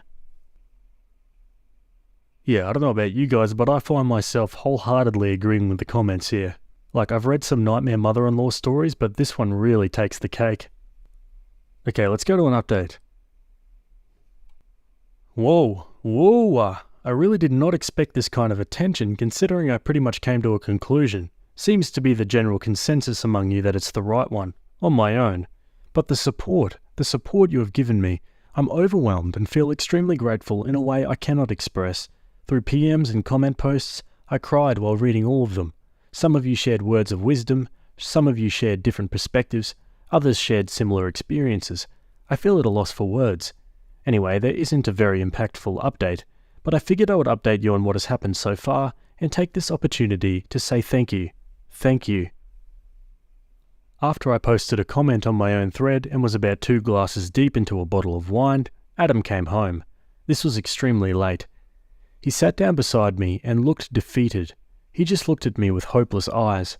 I asked him if he wanted to talk about it. He said he needed time to process everything that happened tonight. I told him I also needed time. He said to me that whatever I wanted to do, he would accept it. So I called up my maid of honor and asked if she would come pick me up and I could stay at her house for the night. Adam and I kissed, and he told me he loved me, and I left.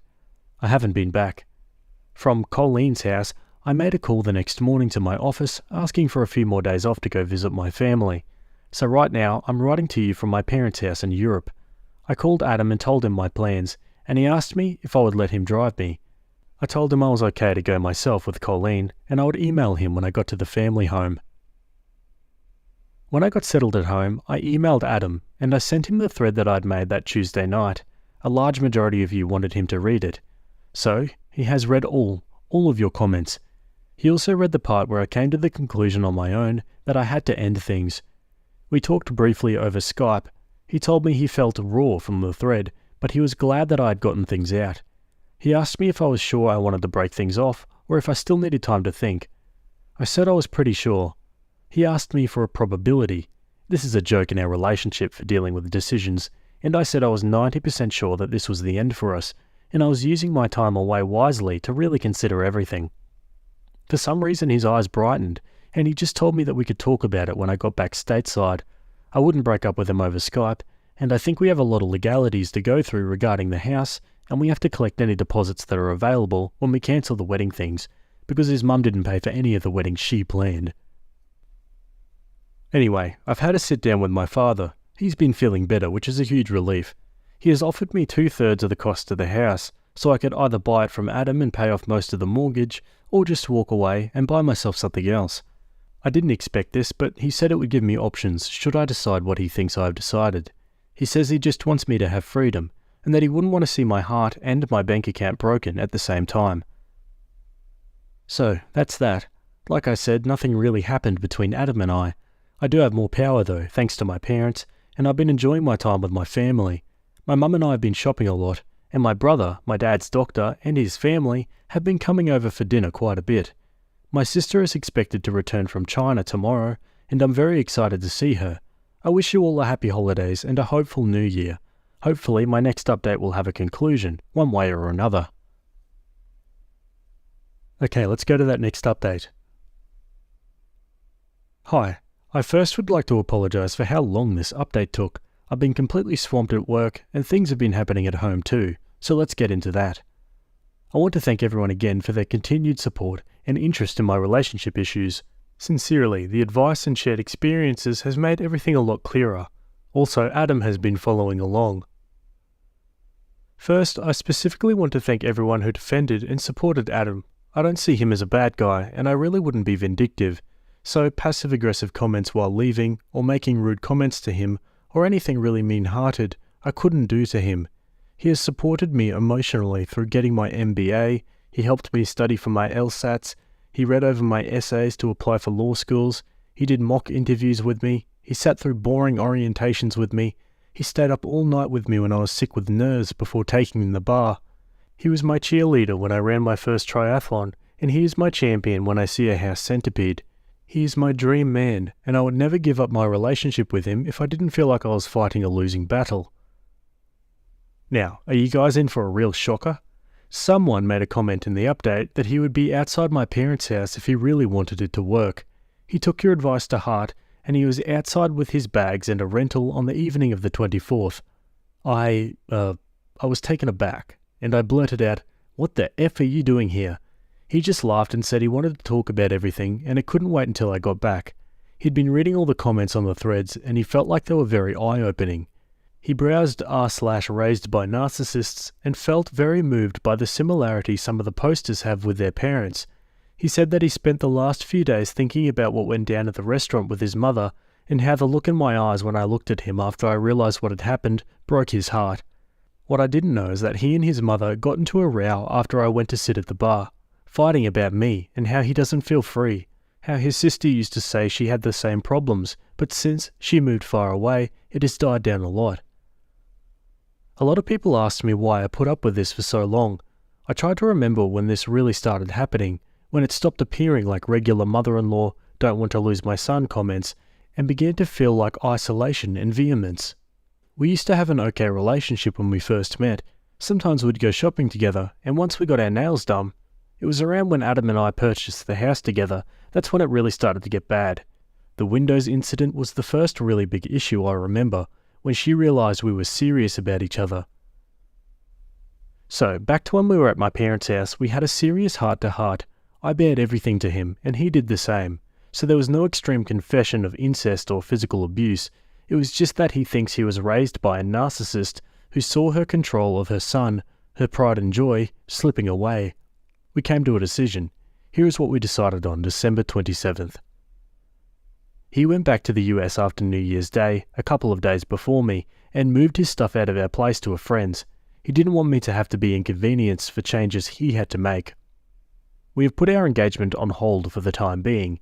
He cancelled all the plans his mother made. He has been seeing a therapist since the middle of January pretty consistently, 2 to 3 times a week. I've been to 4 sessions with him. His mother has not.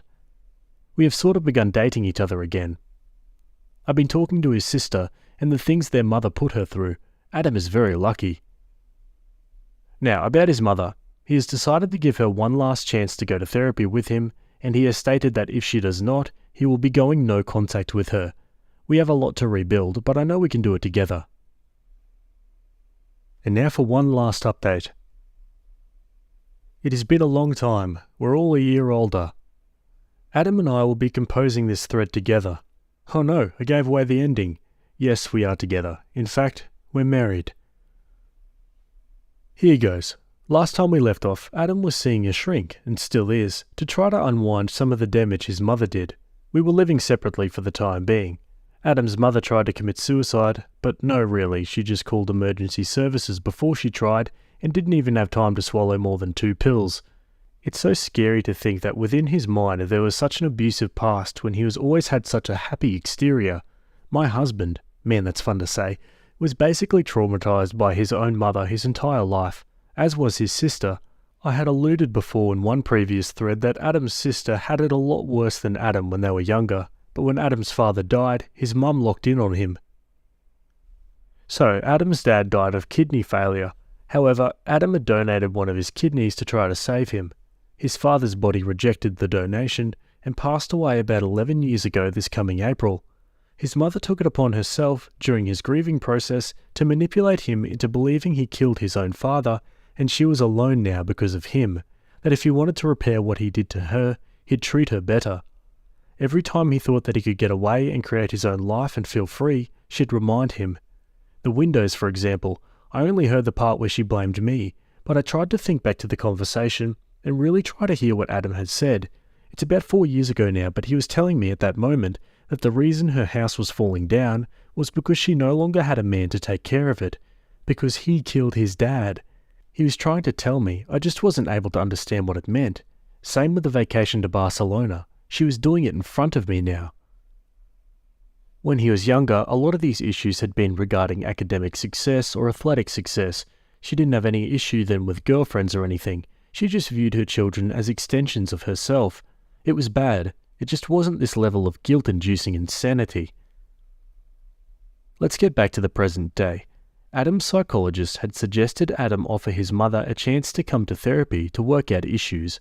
He wasn't able to propose this to her at the time because after her suicide attempt, she whisked herself away on a cruise to get some much-needed R&R. Whatever. Oh my god, you'd think he was asking her to murder puppies with the way she went on. So, that's that. No contact. She has tried, but Adam has either ignored all phone calls with unknown numbers, we had our locks changed, and his work has strict instructions not to let her pass the doors. She moved to where Adam's sister lives in July, but I know that his sister, we are close, has been no contact with her since she met her husband. We wrote off the $25,000. We either get it back in probate court, in inheritance, or not at all. I'm not really choked up about it, not enough to do any extra work to get it back right now, especially since Adam is worried she'll use it as leverage to buy back in. We ended up getting married in September, flew out to be with my parents this week to renew our vows in their house, and we're going to have our honeymoon in Fiji come January. My dad isn't doing so well, but he always seems to fluctuate like that. However, my brother isn't optimistic this time. Sad face. Anyway, we were wondering, since you've all been so supportive, if you would do us one small favour. Adam and I are going to have a grieving ceremony for his father so he can process it correctly, without manipulation. For any of you who have lost parents, what helped you get through it? Thank you for everything. We wished we could have invited each and every one of you to our wedding, but that would be creepy. Okay folks, so that's the end of that story. Great ending there. And I really loved Opie's sense of humour throughout all of that as well. But yeah, what an absolute piece of work that mum was. Like seriously, she told her son that he killed his father when he was the one trying to save his life. I mean, that's a level of evil I can't even comprehend. Anyway, give me your thoughts about this one. Am I the a-hole for telling my fiancé to drop his best friend? My fiancé, Mexican 24, and I, Black 21, have been together for almost 2 years now. We've known each other since I was a freshman in high school and reconnected back in 2020. He has this best friend who we'll call Billy, 23, Mexican, since he was a freshman in high school. My fiancé thinks of Billy as family because of how much stuff they went through together. Fast forward to my fiancé and I first dating. He told his friends not to use the N-word around me as it's disrespectful, right? Well, my fiancé introduced me to all his friends, Billy included, and Billy used the N-word profusely in front of me, knowing how I don't tolerate that. My fiancé at the time laughed and said, "I already warned him." So that being my first impression of him, I already didn't like him. Fast forward to a few weeks ago, my fiancé was showing me something in his group chat with all of his friends. I see a text from Billy, and it says, "Go hang out with your cotton-picking wife while you eat rocks." I obviously confronted my fiancé about this, and he got pretty defensive about it. He said he was sorry Billy said that about me, but tried to basically back up Billy, saying things like, "He always says stupid stuff, he doesn't mean it. It's how we joke around," or "He doesn't know what's wrong to say." Mind you, Billy is a grown-ass man. Then my fiancé tried to defend it again by saying, "He's been my brother since high school when no one else wanted to be my friend." Stuff like that. I explained to him that if my family or friends ever said something racist towards him, I'm dropping them without hesitation. He said he understood, but that he's known Billy longer than he's known me. My fiancé said he'd drop Billy as a friend. Only problem is they all play together on a game called FIFA, and if my fiancé were to stop talking to Billy, then all his other friends might drop him. Basically, my fiancé won't drop him because he's scared of losing friends. I genuinely don't know what to do in this situation. Don't you love how Opie said all of that about how, like, if her family were racist, she would drop them, and then he's like, "Oh, I understand," and then proceeds to explain how he doesn't understand anything she said? God, this must be frustrating. Let's go to the comments. "Oh, honey, I'm so sorry. Please don't marry a person who is not in your corner. While you may not need to be defended, you do need to be respected, and if your fiancé doesn't care enough to defend you and end this racist crap, he doesn't deserve you, not the a-hole." The problem isn't the friend, it's your fiancé. The friend is an a-hole, but your fiancé excuses it. Excusing it is the same as saying it himself. As we say in Germany, if there's a Nazi at the table and 10 other people sitting there talking to him, you got a table with 11 Nazis. Your fiancé is a racist, by the way, not the a-hole. I'm late to the party here, but in the off chance you see this, you're not the a-hole. I would highly suggest that you reconsider marrying anyone who would tolerate you being spoken to or about in that way. It's not joking or funny, it's disrespectful and racist, and instead of defending you and standing up for you, the man you're supposed to be getting married to is upset that if he doesn't hang out with his friend anymore, he won't be included in video games. He actually said to you that he has known this friend longer than you. If he can't prioritize you, his soon-to-be wife, over his racist friend, don't marry him. Yeah, hard to argue there. Let's go to some updates. Thank you to everyone leaving their opinions in the comments. I greatly appreciate you guys taking a minute to say something. Now I'm just trying to think how I can even bring these points up to him. The last couple times I tried, he got pretty defensive and exploded, and started ranting about who am I to tell him who he can be friends with, how everybody around him hasn't supported him, how he's done everything for himself even though I, his family, and friends have done so much. He did apologize for blowing up on me though. Edit 2. Man oh man, I'm recalling things he said to me when he blew up and it's hitting me like a train. I wish I could put it all here, but it would be a completely separate post at this point. I'll leave this here though. When meeting his dad's side of the family for the first time, it started off fine, but then his uncle started getting pretty racist as well as the rest of his family. He cussed them out, corrected them, and then had us leave. I was in shock at how quickly it all progressed. His uncle is very against the N-word and racism, allegedly, but became racist all of a sudden. In my fiance's rant, he said, "Why didn't you let me know I was doing the right thing? Most men would just let it happen and not stick up for their girl. I feel like I shouldn't have to let him know he did the right thing. Standing up to a racist and shutting them down seems like common sense to me. It almost seemed like he wanted a pat on the back for it." And now for the last edit. We finally did it as of last night, guys. My fiancé is now my ex. It's been a wild 2 years with him. We would have gotten married next month actually. Just thought I'd let you know. Yeah, it's unfortunate, but I even knew after the first post Opie was not getting married to this guy. No way. So good to hear she got rid of him and they parted ways. What do you guys think about this one? Let me know. Anyway, let's move on to the next story. Okay, we're on the same subreddit. This one was written by a throwaway account, and it's titled, "Am I the a-hole for telling a friend what her tattoo really says?" Throwaway. Friend group knows my main account. I, 37 male, went out New Year's Eve with a group of friends, and the group had some friends of friends, basically people I've only known in passing. One of them, Andy, 39 male, brought his girlfriend Julie, 30s. Julie decided to show a tattoo she got last week. She rolled up her sleeve to show it, and she announced proudly it said, "Strength and Beauty" in Chinese. It was on her forearm, and I almost did a spit take. Now I have to explain I'm half Korean, but people have mistaken me as Hispanic, so I don't really look Korean to most Westerners. I'm also not fluent, but conversational in Korean and able to read. The tattoo was in Hangul characters, and it definitely did not say "Strength and Beauty." Julie got upset at my spit take and asked what my problem was. I said, "It's not Chinese and it doesn't say what you think it does." She got even more mad and said, "What would I know?" I explained I was Korean American, can read Korean, and what it says is not nice. I asked her what happened at the tattoo shop, and she said she always wanted to get Asian characters and went to a shop and saw a Chinese guy in the shop and demanded he be the one to do her ink. I asked Julie and Andy if Julie did anything that could have pissed the tattoo artist off.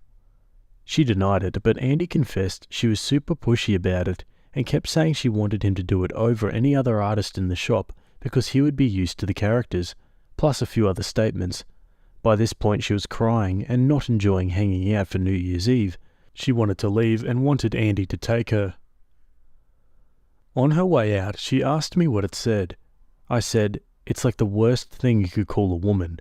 It's like the B word, but worse." She just burst into tears while walking out.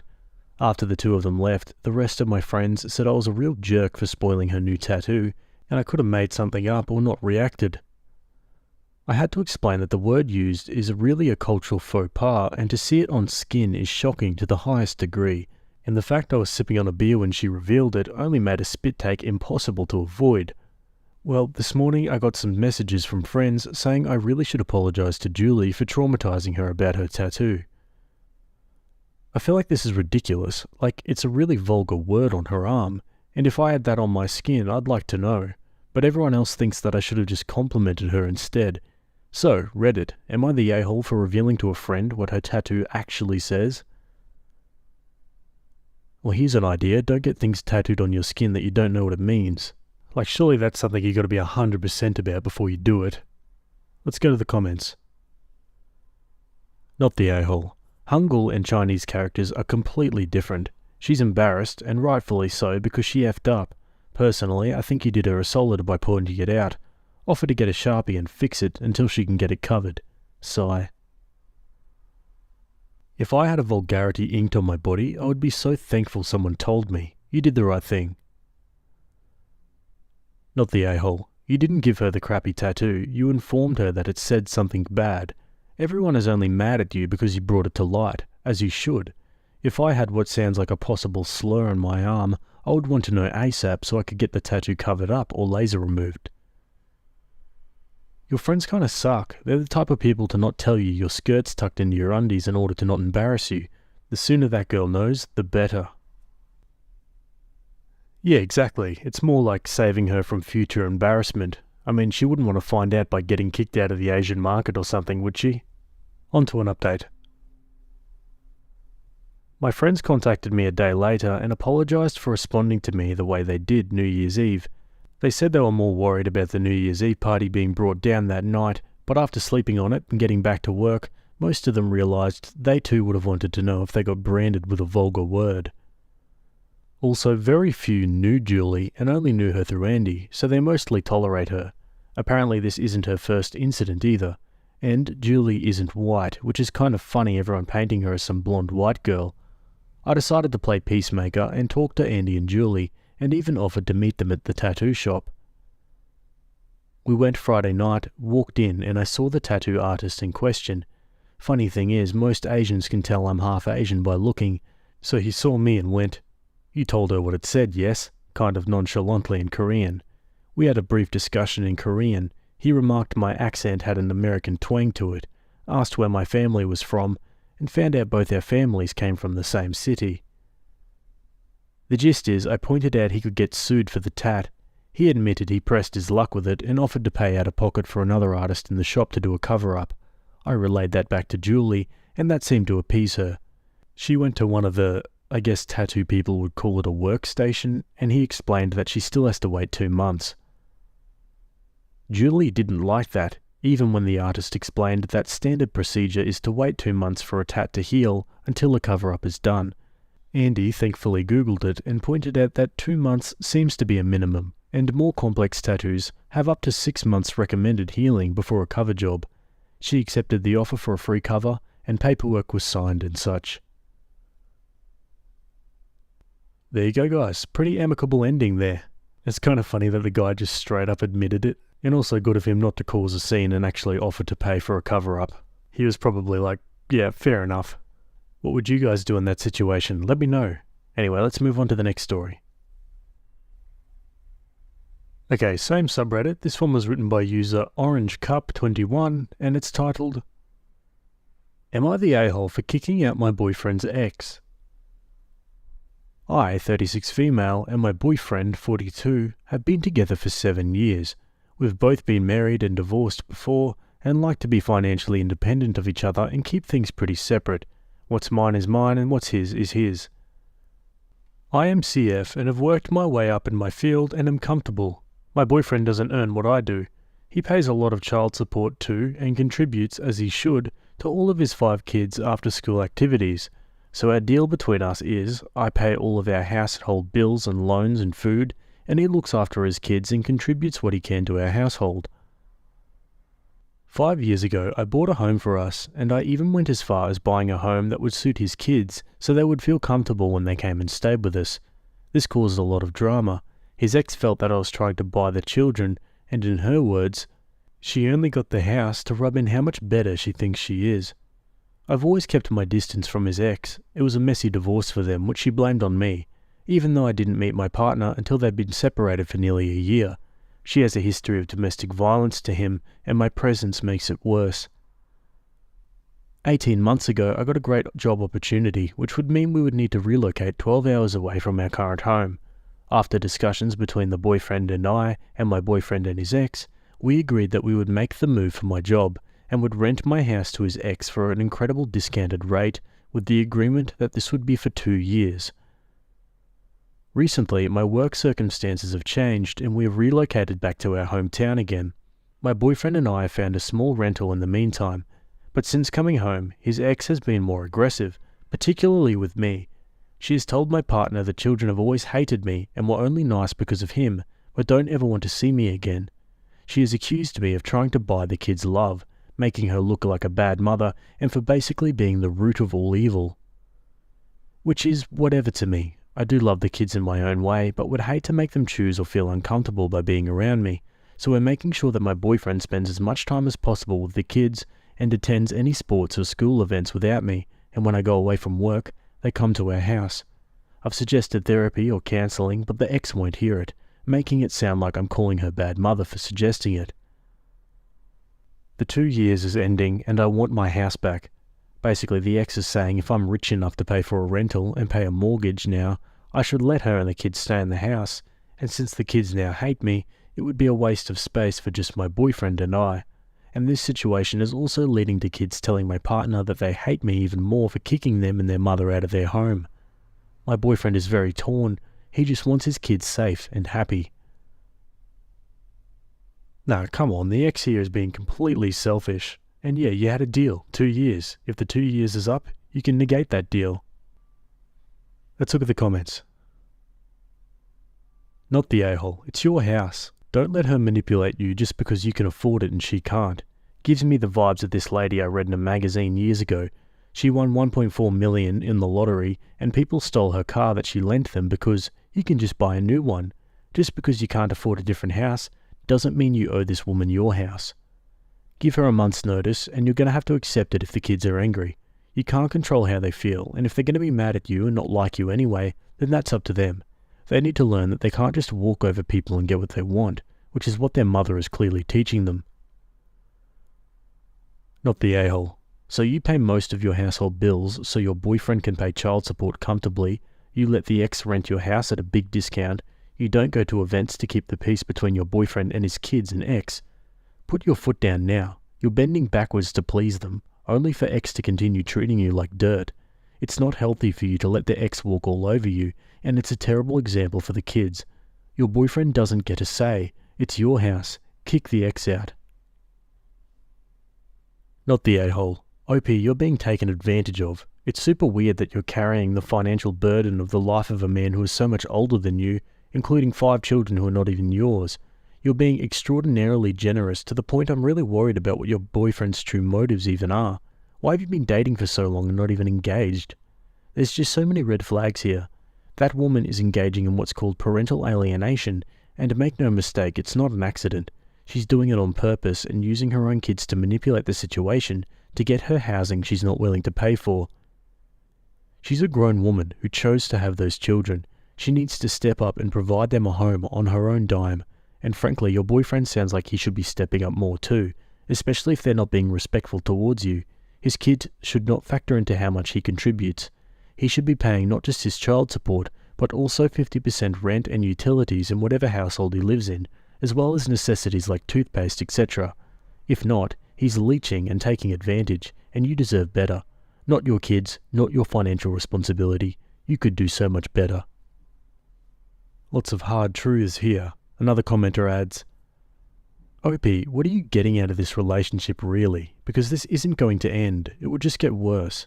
Why are you financially supporting this guy who won't stand up for you? You claim he's working hard for both you and the kids, but it doesn't seem that way. He's been letting his ex call all the shots in your relationship. Who are you in a relationship with? Him or his ex? You really don't need any of this. Once they're gone from your life, you'll feel a lot better. You're fighting a losing battle. Your boyfriend will never stand up for himself and call out his ex for parental alienation and other things going on.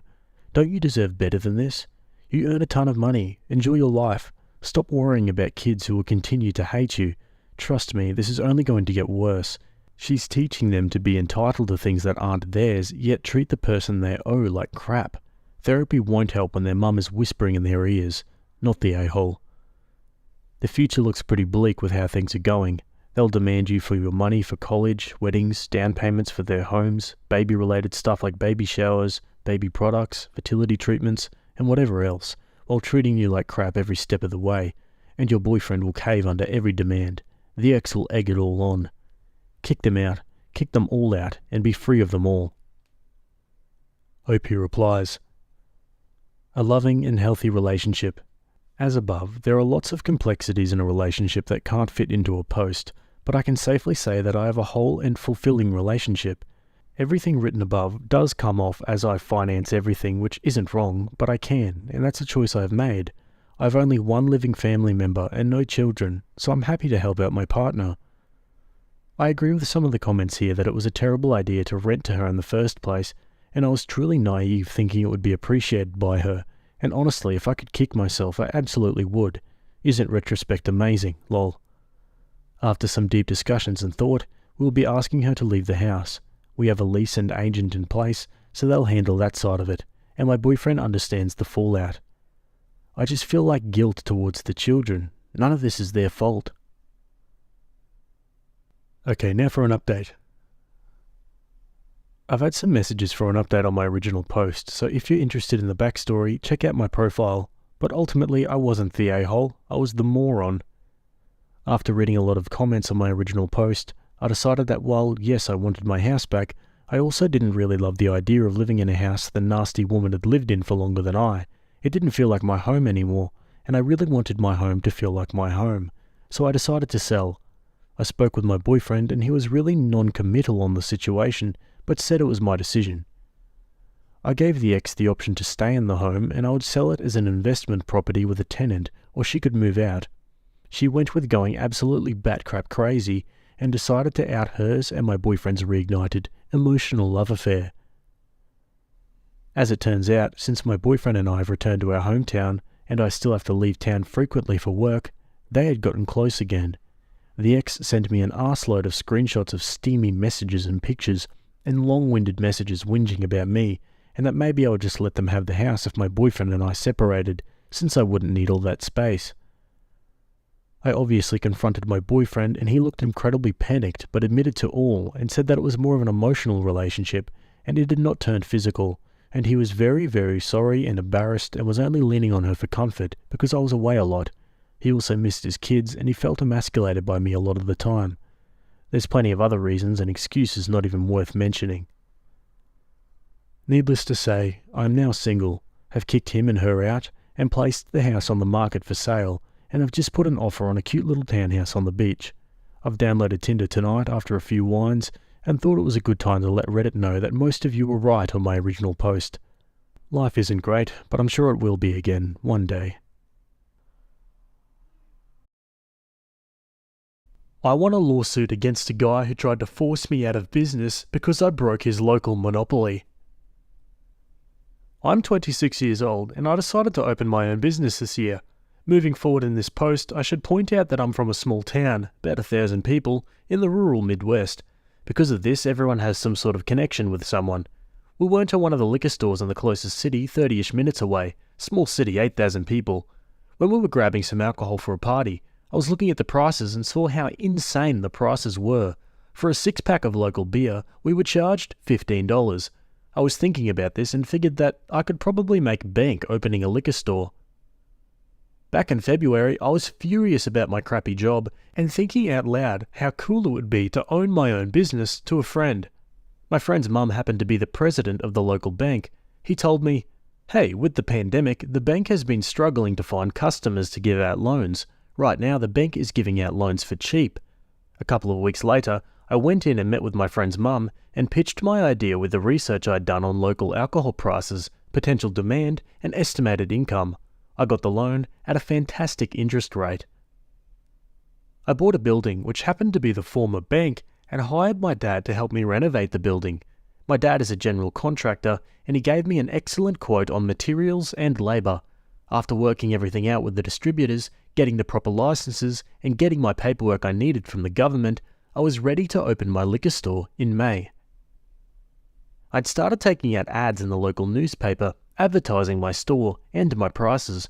When I was in talks with my distributors, I learned, even with inflation and everything else, the liquor stores in the city had like an 80% markup.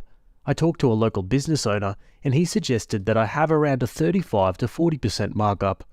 Because of this, I was significantly cheaper than the closest liquor store and had a much wider selection than the gas stations and small local stores nearby. My hometown is near a national forest. As such, we have a ton of people who come up for weekends for recreational activities year-round. My first week, the week before Memorial Weekend, after opening, I had made a $4,000 profit. It was great being my own boss. If someone was rude to me or my girlfriend, "Oh, I'm sorry, you can do your business elsewhere." If someone tells my girlfriend, quote, "go back to China," insert racist remark here, they can pay me 15% more at the register. Did the gang and I run out of alcohol? Time to grab my keys, not car keys, the store keys, my apartment's like 2 blocks away, and go to the store. That's not to say that it wasn't difficult running my own business, especially that my only employer was my girlfriend and we were both working 6 or 7 10 to 12 hour days a week. I was both manager, accountant, and cashier, but frick, it's so much nicer knowing I can tell someone to pound sand for being a prick.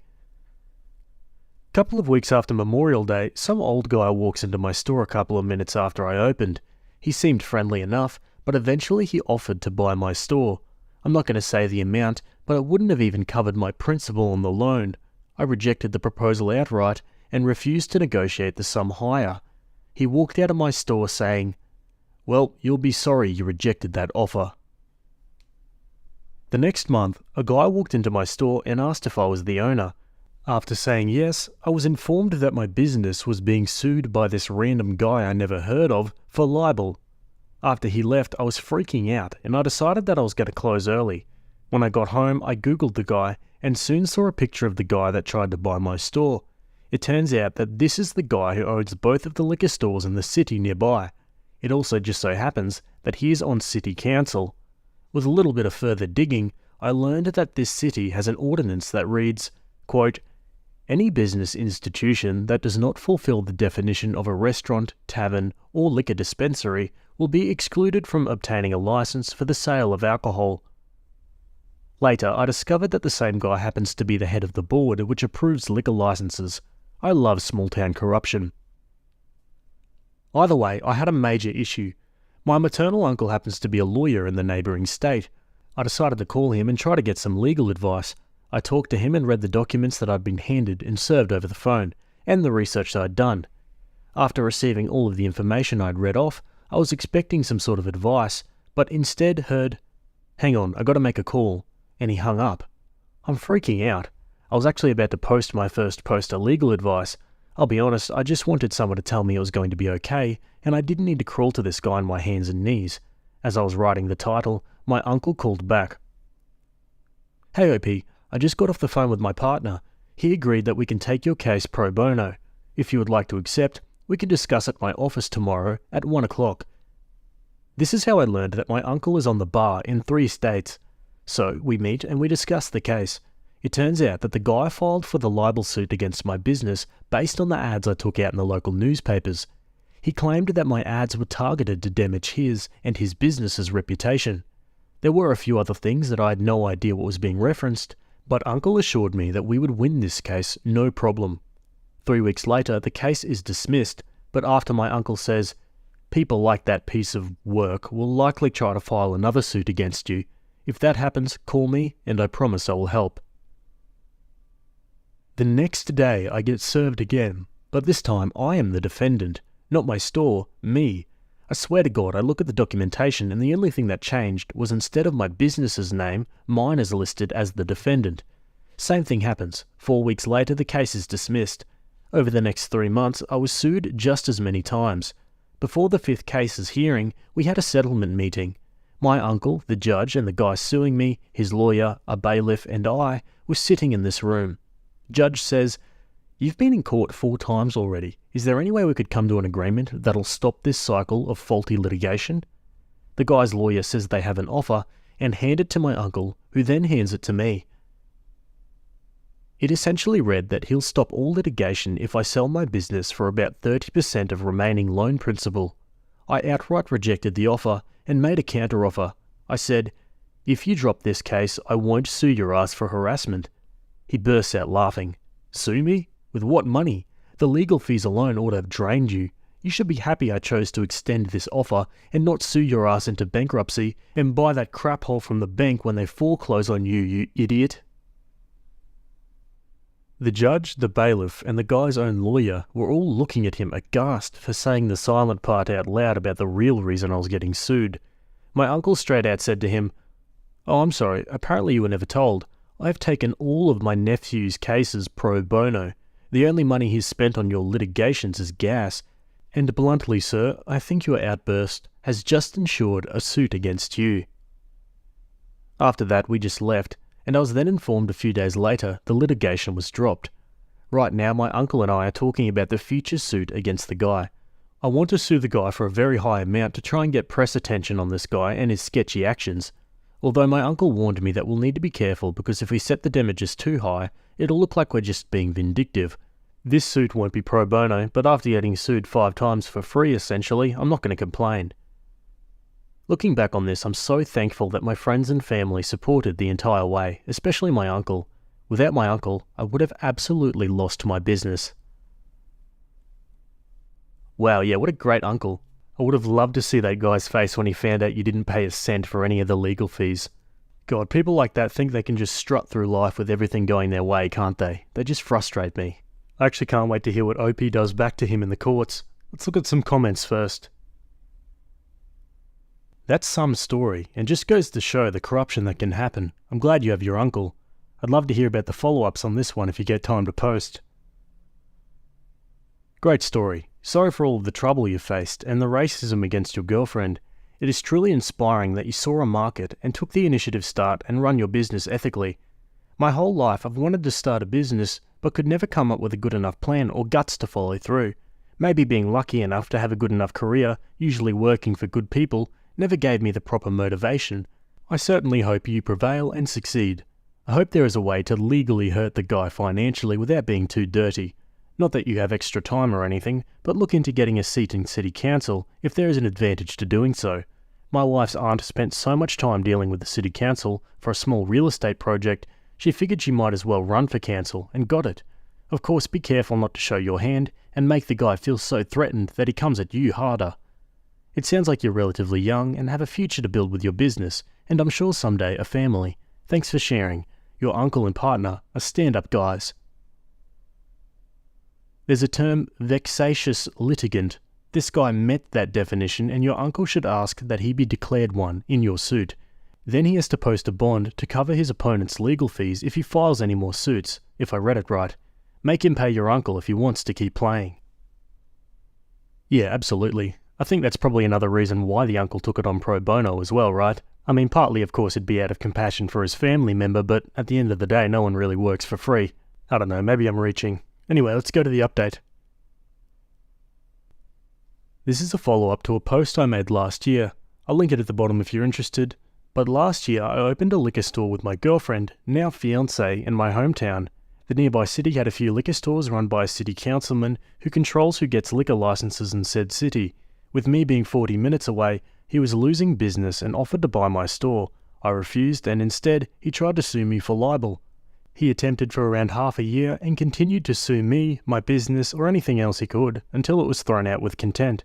Fortunately, I was able to get my lawyer to take the case pro bono, so I didn't get buried in legal fees as the guy intended.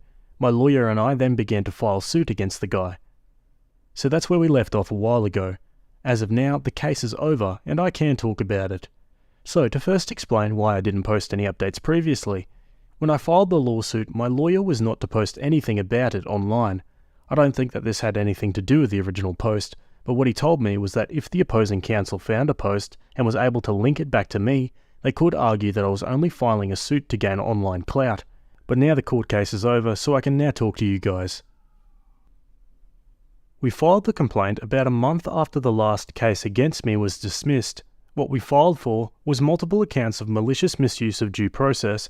After filing the complaint, we needed to serve the papers to the guy. Someone, I don't know who, must have told him because he dodged getting served for multiple weeks. The only reason the process server was able to serve him was because there was a meeting to approve the transfer of a liquor license between two businesses in the city. Ironic. He and his lawyers answered the complaint and said everything in the complaint and the summons was a deliberate misrepresentation of the facts. None of the suits filed against me were in any way malicious, but given that the only thing that changed between most of the suits was the named defendant, kind of disproves that. He then went on to say that this current suit was simply a move by me to get revenge on him for trying to protect his business. Pretty much the entire answer was just him saying, "No you." After that we moved into discovery, which I'll talk about in a minute. Through the discovery process, there were a couple of motions for dismissal by the defendant's counsel. 1.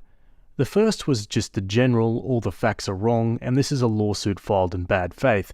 This was immediately thrown out by the judge because the 4 suits filed back to back with only the defendant being changed to indicate that this was potentially a malicious lawsuit. 2. The second motion was that these weren't malicious because the defendants were different. Effectively, the argument is that if it's the same defendant, then it would be a malicious suit, but because the defendant kept getting changed from suit to suit, that means that there was a legitimate complaint that they were trying to get solved, which technically would be legal and I would have no standing. However, the judge acknowledged, quote, that while the argument is legally sound, if you simply look at the wording of the law, it completely violates the spirit that it was written in, and the actions of the defendant only serve to confirm that the previous lawsuits were filed in bad faith, end quote. So the motion was tossed out of court. 3. Later, during discovery, the defendant filed for a venue change. Seems how we filed in my local court, they argued that the local jury would be biased towards me. This was dismissed because they forgot to ask for a jury trial. We were perfectly fine with proceeding with a bench trial, so we didn't ask for a jury. The judge decided then that because they didn't request a jury, a venue change would not offer any significant change in the trial. They used that decision and some history I have with the same judge to appeal to the state court to dismiss the case. They refused.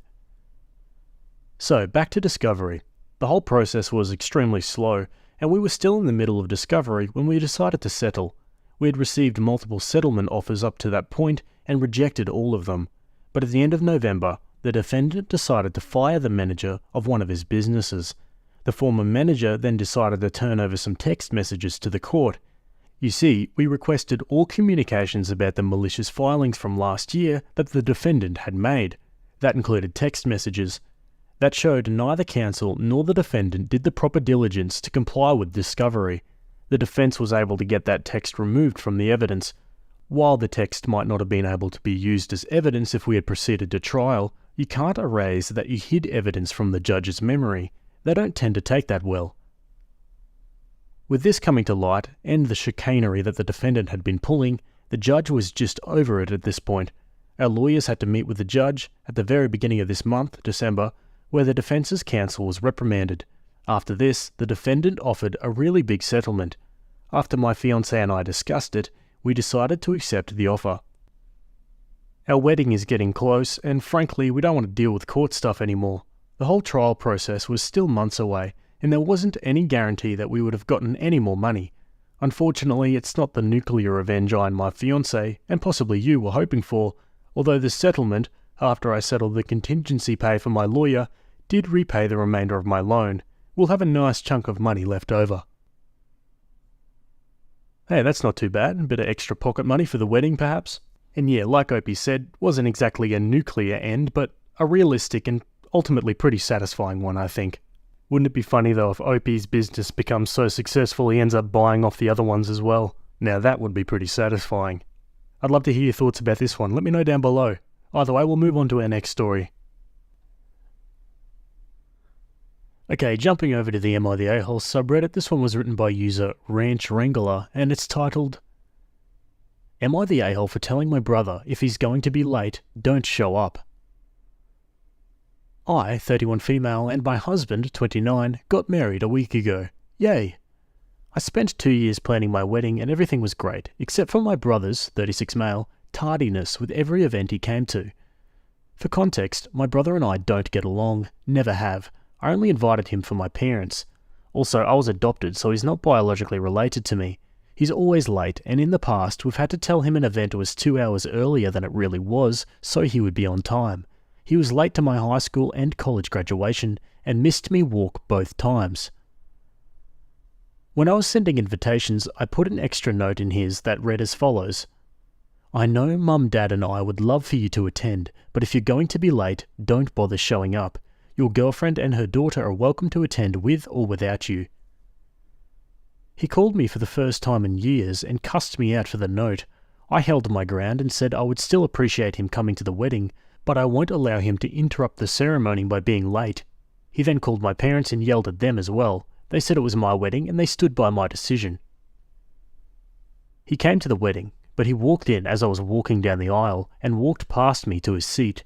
I was horrified and embarrassed and mad. I didn't know exactly what I was feeling in the moment, but it was a mixture of things. After the ceremony, my dad and my biological father, who I've become close with over the years since I met him, both spoke to my brother about how that was inappropriate and rude. My brother didn't care and asked where the bar was. He was forced to leave. Am I the a-hole? To be honest, sounds like you shouldn't have invited him to the wedding in the first place. Guy sounds like a prick. Let's go to the comments.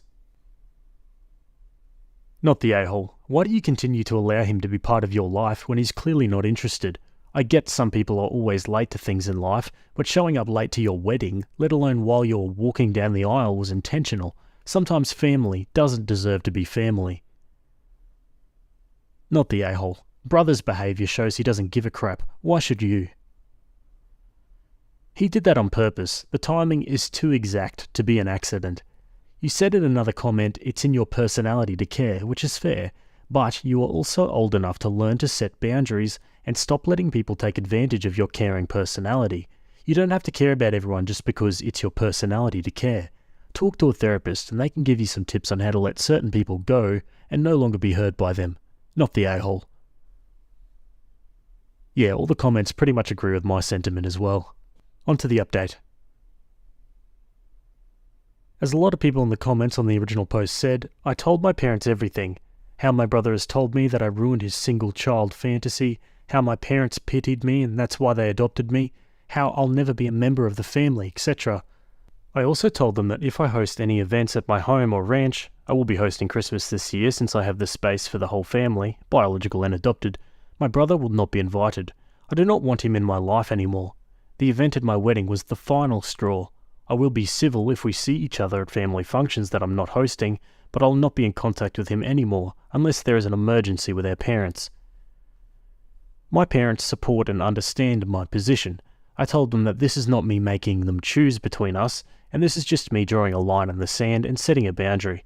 I love my parents. They saved me from a horrible situation and gave me the best life I could have hoped for. If not for them, I wouldn't have my beautiful daughter, wouldn't have met my husband, or have my amazing ranch. My ranch hands, Lloyd in particular, said that if my brother ever attempted to come onto the ranch without my knowledge, they would boot him fast. Of course, his wife and daughter are welcome anytime. I want to thank everyone for their support and kind comments, and helping me see that he does not treat me like family, and I should stop trying to extend the olive branch since he keeps burning it. Yeah, pretty sound conclusion for Opie to come to at the end there. Sometimes it's just not worth it. Anyway, I'd love to hear your thoughts about this one. Let me know down below. Am I the a-hole for wanting a divorce because of a surname? My wife and I had difficulties in conceiving due to an accident I had when I was younger. After 3 years, we finally had our daughter 3 weeks ago. Baby and mum are home and healthy, but I've been on the couch due to an issue over the surname. My wife was previously in a long-term relationship with her ex, who took his life due to mental health issues after he returned from service abroad. Her son from her first relationship lives with us and is 12 in a month's time. Her son has her ex's surname. She wants our baby to have her ex's surname. She still goes by that name, so that her son doesn't feel left out from his new sibling and future siblings, and because he had a better name than mine. I tried to compromise by saying since I practically raised her son, he can have my surname. That way he won't feel left out, and she can take my name too. She said no, as he has had his name all his life and shouldn't have to change it to appease me. I tried to explain that they have 2 separate fathers, so it's natural that they have different names. I suggested she use her maiden surname and hyphenate it with mine for our baby, and she can hyphenate her maiden name with her ex's for her son. That way the siblings will have almost the same name. That was turned down too. We have to register the baby's name next Thursday. I told her that we should probably get couples therapy and in the meantime register her with my name. She turned that down too and said she went through the trouble of carrying her and pushing her out and she should get to decide this on her own.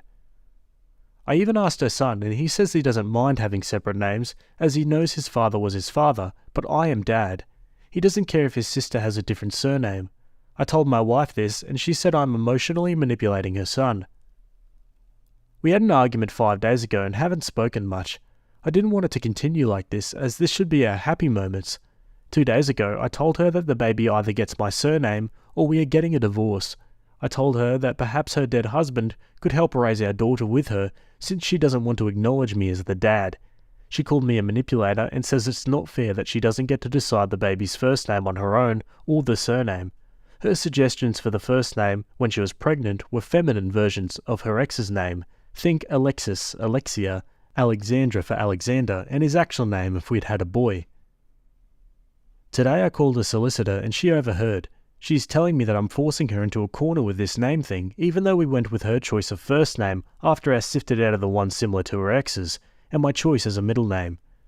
I just want some outside opinions on whether I'm doing the right thing. Like, what am I doing with life anymore? It's so messed up. Yeah, I mean, a bit harsh the way Opie worded it, but I think he's in the right here. Let's go to the comments. Not the a-hole. Your wife is being ridiculous, and it's insulting to you and the family you're building together. I genuinely do not understand her logic here. Not the a-hole. She is stuck on her ex-husband. She is not over him. She is manipulating you. Whatever she has going on, it seems she's not fully committed to your relationship, and these things will continue to happen. Either she acknowledges that what she is asking is ridiculous, the child is not the child of her son's father. What she is asking is very hurtful to you, as you are the father. It seems she would rather have had him as the father, and that is very disrespectful. Let her understand that you are serious about your decision, and it doesn't seem too much at this point. Naming my child some other person's first and last name is a deal breaker, and really weird and strange. Not the a-hole. It's weird that she wants to give your daughter her dead ex's last name. It also sounds like she has unresolved issues with his death that she isn't dealing with very well. She needs therapy. Okay, Opie answers some comments and gives some additional information. She is 43. Most of her life was under her maiden name. She's gone under his, deceased ex, name for about 10 years, but she didn't officially change it until she added her ex-husband's first and middle name to her son's official name when he was 7. Then she changed hers too. We were dating and exclusive, but I didn't mind, thinking she was doing it for her son. It has only been her legal name for about 6 years. She also wanted to give our daughter a feminine version of his name and the exact same name as her ex's if we had had a boy. One commenter asks, wait, hold on. Is this a case of her never changing her married name back after the death of her ex? I understand her wanting to keep the same last name as her son, and I feel like the hyphenation is a great compromise, so I'd say not the a-hole because it's ridiculous for her not to compromise. Opie replies, yes, she kept her ex's name, and I was fine with that, as she explained she wanted to have the same name as her son, but it seems she was keeping it for other reasons as she thinks it sounds better than mine. One commenter asks about survivor's guilt and how Opie's marriage with the wife has been affected by the situation. Opie replies, in the beginning she did bring him up a lot and the suicide. I was okay with it, but a few years in I had a talk with her. She brought him up less and less. Then she changed her son's name and also her own. I didn't mind as she wanted the same name as him, and she was married to him, so I figured it was okay for her to change it, even if she did it years after he died. When we were discussing marriage, she said she didn't want to change her new name to mine, as mine is just bland. I didn't mind. Romantically, we were okay. We had a period of dead bedroom, but fixed our issues without therapy. She likes that I'm good with her son, but won't let me adopt him. This caused a rift, but to keep the peace, I backed down. While trying for a baby, we were more like roommates, but she really wanted a baby, and so did I. We were overjoyed when we found out it was a girl, as she always wanted one. Making a list of names and middle names caused some arguments, but not major ones. Okay, on to an update. A quick update as my DMs were full of requests. From the advice given on here, I contacted the registration office and they told me that as long as you're married, only one parent is needed for the name registration. I wanted to appeal to her better nature and got her, mine and her ex's parents involved. Her sister tagged along for this mediation and discussion. Turns out my parents, and my 3 siblings via group chat, are the only ones that agreed with me on either my surname or her maiden name. Her parents and sister, also her other siblings via group chat, agreed with her, saying I should do it as she was the one that carried her. Surprisingly, her ex's parents thought it would be a nice gesture to name my daughter with their surname, and to my shock, revealed the first name I agreed to that was her suggestion, which wasn't a female variant of her ex's, was the name her ex wanted to name their child if they had had a girl instead. She blushed when that piece of information got out when I called her on it. I asked her if it would be fair to name our daughter after one of my exes, to which she replied that I only had a body count of 3 and that 2 had the same name and both names were ugly. When everyone left, I tried to reason with her, but she slammed the bedroom door in my face and locked it. During the discussion with the parents, I tried asking her ex's parents if they'd be okay with me naming their grandson after me after I adopt him, and they said they would never allow either adoption or name change. When I asked them if it was fair for my daughter to have their name, they said they felt that their grandson was closer to his sister than I was to her as a father, and both should have the same surname. They also ridiculed my choice in both first and middle name for my daughter, in addition to my surname. This is a couple that I, up until that point, had a reasonably good relationship with. I raised their grandson as my own, and was very surprised that this is how they felt about me. In the morning she didn't come out, and I left her breakfast by the door, hoping she would calm down enough by the time we would register to discuss it as adults. A few of her friends phoned and asked me why it was so important for me in the year of 2023 to give my surname to my child. I explained my side and why I had reservations, and they still felt I was being unreasonable. On the Tuesday before the name appointment on Thursday, she picked a fight with me and said she was going with her original name, the female version of her ex. She went as far as saying that she would rather unalive herself than give her daughter my name. So I'm a little ashamed about this, but as I pictured that she would no longer be in my future, I called the police on her, saying she threatened to commit suicide. I am not proud of this. They came and took her despite her protesting she was okay, and it was only said in the heat of the moment. I guess I egged on the police, telling them it could be PP, and that I felt it was not safe for her to be around our baby. I registered the name on my own without her blessing and participation. She was still not released by then. Our daughter's first, middle and surname are all chosen by me. She obviously has some unresolved issues, and I hope she gets the help she needs. There is something wrong with her, as she instructed her ex's parents to collect her son and my daughter to look after via her sister until she could get out. When her ex's parents came by and tried to take the baby, I told them to F off. They threatened with police and I told them to go ahead, so they left with their grandson. Her parents came by during the weekend and wanted the baby to take to her, telling me not to be difficult. I told them no. We had a visit by a health visitor and the midwife. When she was released, she didn't come home and went to her parents. She's been there since, although she tried twice to take the baby from me. I changed the locks. She did drop off expressed milk for the baby and has continued to do so via her sister. I contacted a solicitor for the divorce, and for now I'm keeping the baby, as even the health visitor said that social services are going to get involved due to her mental state, and I'm the better option for care for now. There is no saving my marriage, and I doubt she ever loved me with other things that have come out since then. I will always love her son and hold out hope that someday when he is old enough to make his own decisions, he will seek me out. But as my solicitor put it, don't hold your breath for that to happen. My older brother and his wife are staying with me to help out for now. Their children are all teens, and they've done this new baby thing 5 times, and all their children have made it to teenhood, so I'm listening to all their advice. So there it is. Okay folks, and that's the end of that one. Yeah, pretty unfortunate ending there. I mean, it seemed like the separation was inevitable, but still. It seems Opie's wife has some unresolved issues about her ex's death, for sure. Anyway, I'd love to hear your thoughts about that one down in the comments. Anyway, let's move on to our next one. Okay, we're still on Am I the A-hole? This one was written by user Who Even Is That? And it's titled, Am I the A-hole for telling my fiancé my daughter has to be in our wedding? I, 45 male, have a daughter, Polly, from a previous relationship. I divorced my ex-wife on good terms and we share 50-50 custody of Polly. She is now 11. After I divorced my ex-wife, I met my now fiancée, Sharon. Sharon and my daughter got along very well. After 5 years of my relationship with Sharon, I proposed. Sharon was super excited and wanted to start planning right away. She looked at venues and started asking her friends to be her bridesmaids. She then told me she wanted her niece to be a flower girl, which I had no problem with, but I said I also wanted Polly to be a flower girl. Sharon looked at me funny and then said she didn't think that Polly would fit the part. I got angry and told Sharon that my daughter would be in our wedding. Sharon started to become upset and said that the girls in the wedding were up to her and Polly wouldn't be one of them. I told Sharon that if Polly wasn't in the wedding, then there might not be a wedding. I stormed out and took Polly to get ice cream. Polly knows we're getting married and told me she thinks she'll look pretty in whatever dress Sharon decides she should wear.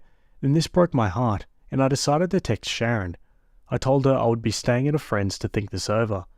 My mother-in-law texted me saying I'm overreacting and that my daughter doesn't have to be in my wedding, and I was an ass for saying that I would cancel. So, did I take this too far saying I'll cancel? Am I overreacting, or just being a good dad?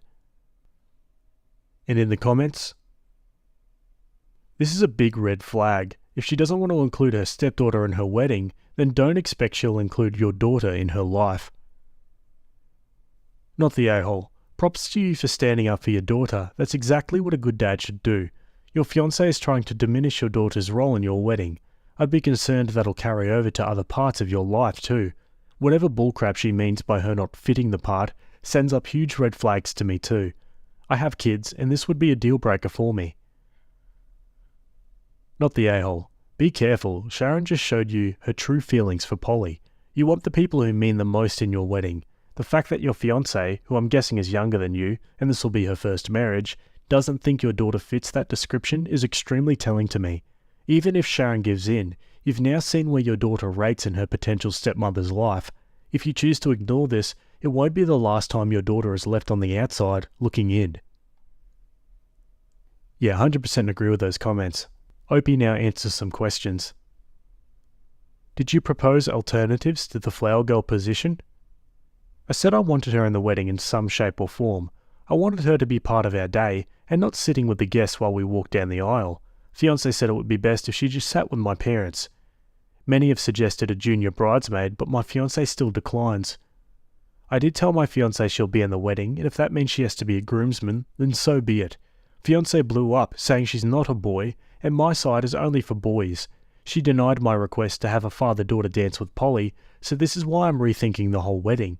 Sharon and I are going to talk tonight, and hopefully she'll give me a full reasoning. Has Polly ever said anything about Sharon treating her poorly? Polly has never voiced any concerns about Sharon treating her badly.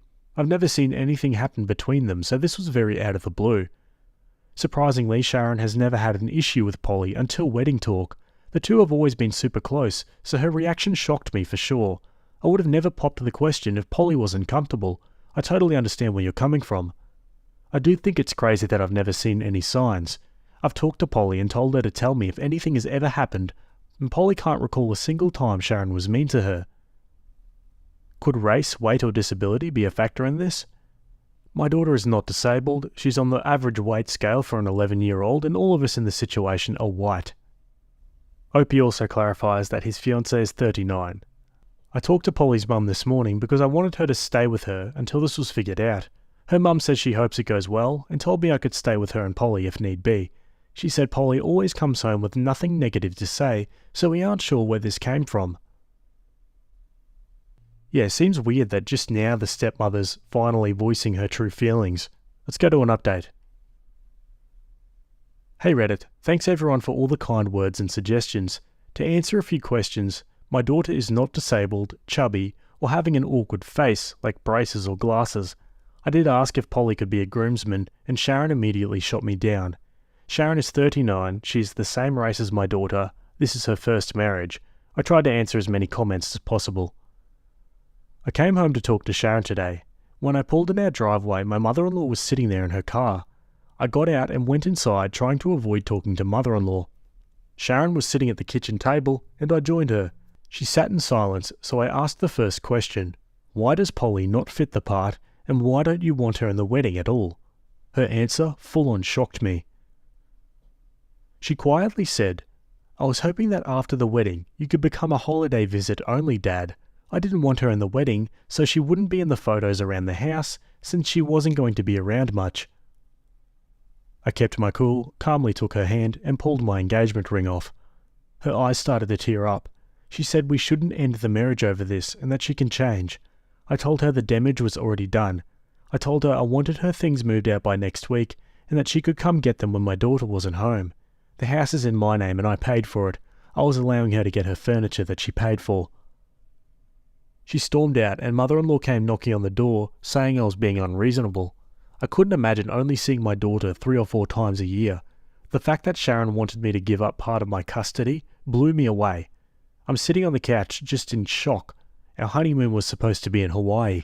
Looks like me and Polly will be going instead. I'll update again if anything happens. In the comments, people are once again skeptical that there was no bad behaviour by Sharon towards Polly in the past. Opie says, "I've truly never noticed a thing. Polly has never had anything negative about Sharon and asked her mum earlier today when she'll get to see her again." Yeah, honestly, if your wife said that to you, I think that'd be a deal breaker for most of us. Let's go to another update. Hello everyone. Thank you for all the kind comments and suggestions for Hawaii. We went a few days ago and Polly is already having a ton of fun. If you have any cool suggestions, please drop them in the comments. As for my ex-fiancée, she's tried to reach out to me wanting to work everything out, saying she only did it because her mum wanted pure grandchildren. I still do not care. If she really loved my daughter and I, she wouldn't have acted on her mother's wishes. Sharon has called my workplace to try and get in touch with me. She's even shown up a few times to try to talk to me, and I've told my supervisor to just ask her to leave. She's gone as far as messaging my ex-wife a few times, wanting to know why her calls won't go through to me. When she caught wind that we were in Hawaii, she was ticked. I'm still close with her brother, and he told me that her and her mum were going to try and get plane tickets. If that's the case, I'll likely file a restraining order. Polly has asked what happened to Sharon, and I told her that we come as a package deal, and Sharon only wanted me, and I couldn't leave her. Polly understood, but I think she was a little heartbroken. I know this update is small, but it's all I have for those asking. One comment asks, "Did your former future brother-in-law have any light to shed on Sharon and his mum's behaviour?" Opie says, "Her and her brother are not very close and grew up in different homes as my ex-mother-in-law and father-in-law are divorced. Her brother and dad are pretty awesome though. We went and had drinks a few days after the storm of Sharon and her mum." Okay, now for the final update. I realised I forgot to do an update. Polly and I had an epic time in Hawaii, and she's already talking about wanting to go back. Turns out when my ex-fiancée and her mum tried to buy tickets, the airlines were sold out. Instead, they decided to leave piles of letters at my door. There were maybe 50 envelopes full of pages about how I need to take Sharon back. I honestly didn't read through them all, and discarded most of them. So far, I've coincidentally run into Sharon at grocery stores and gas stations, and not paid any attention to her. She attempted to show up at my daughter's meet the teacher night, but since she didn't have a kid, she wasn't allowed in. From what I've heard through her brother and dad, she already has a new boyfriend and just wants to get back at me now. As for me, I put out a restraining order on Sharon. I did see comments asking if I was ever going to attempt to date again. Let's just say I took my ex-wife with me to Hawaii and we decided to try again. All in all, I'd say I don't expect to be hearing from Sharon or her mother again, and my ex-wife has now moved back in with my daughter and I. Thank you all so much for your support throughout this time. Okay guys, and that's the end of that one. Yeah, didn't really expect him to get back with the ex-wife, but hey, happy days. Anyway, give me your thoughts about this one down below. Am I the a-hole for planning to shave my daughter's hair? The title sounds really iffy, so to preface, my husband, 32, is okay with it. I, 33, am Hindu, and it's a custom in my religion for babies to go through a rite of passage by shaving their head when they're typically 1 to 3 years old. It's extremely common in India since both Hindu and Muslim communities follow this practice, with different traditions albeit. My husband is from the US. We've been married 4 years. We're in India right now visiting my family. 2 days ago we were on FaceTime with his parents and mentioned while we're here we will have a ceremony, Mundan, for our daughter, 3, while we're here. They were excited and mother-in-law even asked me to send photos. Everything was okay until my husband joked, "You'll finally know what Maya looks like as a baby." Maya was born with a full head of hair. Mother-in-law was confused, but when she learned about the shaving, she was furious. This was not even for religion, since she knows my daughter is being raised Hindu. Husband's family are devout Christians. My husband left the religion years ago. She has never expressed anger towards this in particular, so it was not the reason for her outburst. She went on a tirade how I was trying to unblack my daughter, my husband's black, and how I don't like my daughter's hair. She said I don't love her natural hair and have consistently tried to make it like mine, which is frankly not true. She also mentioned I'll start bleaching her skin soon since it's common with my people. This is completely baseless. Not only are we darker than her entire family, but also this was completely out of the blue. I've done my best in my search for my daughter's hair care. I've visited many black-owned salons with my sister-in-laws and found the perfect one for my daughter. My husband researched about hair care products for babies, and Maya's hair is very healthy, and I've heard no complaints from anyone. I even have a hair oiling tradition with her. My mother and grandmother followed this, and it was a great bonding time for us. I wanted to share this with my daughter too. I can't even say anything for the skin bleaching stuff. The only conversation mother-in-law and I had before about Maya's hair was when she mentioned she wanted to get cornrows done and asked if Maya would go to get hers done too. She was 2 at the time, so I said no. I completely blew up at her after this. My husband was mad at his mum, but said we should just have the ceremony on the down low, with my immediate family, and not post anything about the ceremony, since her hair would grow when we go back. But I want her to have a big ceremony, and she's quite excited about it too. I'm also pretty hurt about mother-in-law's outburst, as I've had a good relationship with her. Father-in-law has been quiet since this happened, and sister-in-laws are 19, so they can't say much. My family was in the next room while this happened, and they heard mother-in-law. She was that loud, and are mad at my husband. I don't know, this was supposed to be a fun trip back home, and it just spiraled into this. Yeah, I don't know, it seems like such a non-issue, and the mother-in-law is dropping some low-key racist stuff. Also, it's not her place to tell you what you can and cannot do with your daughter. Let's go to the comments. Not the a-hole. If you and your husband want to do this, then I don't see the harm. It's not mother-in-law's place to say what you can, can't, should and shouldn't do. It's hair. It will grow back. It's not a practice or custom that will hurt her. Mother-in-law also should recognize that your daughter is also half Indian, correct me if I'm wrong, and therefore she should be able to celebrate both sides of her heritage. It isn't about stripping her of a part of her identity, it's about teaching her everything that makes her who she is. Mother-in-law was completely out of line. Cultural respect is a two-way street. That said, this is the discussion with your husband about placating his mother. It needs to stop. Then, your husband tells his mother she will respect the parental decisions you and he make, or else her role in the kid's life will be limited going forward. You need to have a discussion with your parents that they will not blame your husband for his mother's poor manners. Then, celebrate your baby's mundan. Opie adds some more comments. I don't know how to even bring up piercing my daughter's ears in front of her now. She didn't let my sister-in-laws get theirs until they were adults. It's also another tradition here, so I guess we'll have to repeat this, or my daughter will just wear long hats in front of her now. The racism was very unexpected from her. I honestly did not see it coming. People suggest letting the daughter decide if she wants her ears pierced.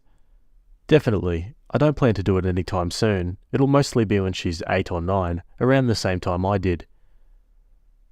Your husband needs to be on your side and say something against his mum. My husband has always been non-confrontational and it's never really affected us, but this time it was bad.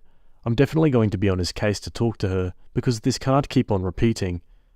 My parents weren't also angry about his mother, they were angry about how he didn't say anything to his mum and just cut the call. Alright, let's move on to the update. Thank you for all the DMs and responses after my post was locked, after I was shadow banned for a while. Come on, Reddit. The ceremony was held yesterday, and I'm so glad I went through with it. Maya had the most amazing time with her cousins, and we did the best to ensure that we get a priest who also trained a bit in shaving hair, so she was comfortable and didn't cry. The only time she cried was when everyone left, lol.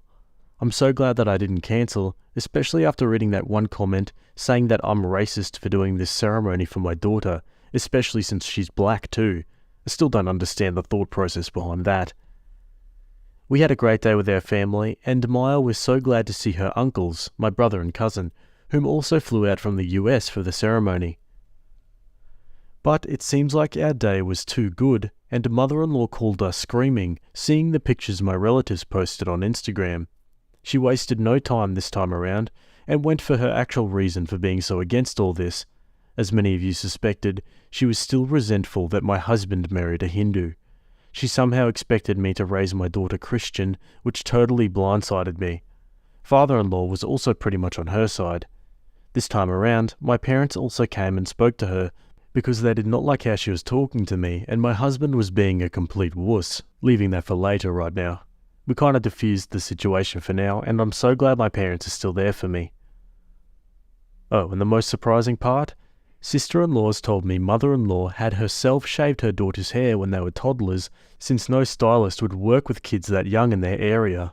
Husband kind of remembered it too after they mentioned it. So she pretty much had no problem with the hair shaving. I guess the resentment was just building up with Diwali, Holi. I mean seriously, who gets mad at seeing their grandkid covered in colours? The most horrible thing was the skin bleaching comment. As someone who's been on the other side of it, it felt horribly awful that someone would outright say that I would have any role in it. The thing I'm angry about most is the audacity of her to call me up and scream about all of this, like I would have responded well, maybe not but better than this, to a nice conversation. I don't know if I want this woman around my kid, but that's a problem for later. Everything was very Indian soap opera-ish for me, so well, it's been a long day. Now for a couple more comments. Glad the ceremony went well, but now you have to have a talk with your husband. We're going to have many interesting conversations this week, but this is a whole mess, and I think I'm going to frequent relationship advice too with the way things are looking right now. My husband is not weak, we've been happy for a long time, and this merely is just a blip in our otherwise extremely happy life. One person accuses her of preventing her daughter from having a relationship with her black culture side. She will still be in touch with her culture with her dad and other members of his family, but she's not being around mother-in-law at all if I'm talking.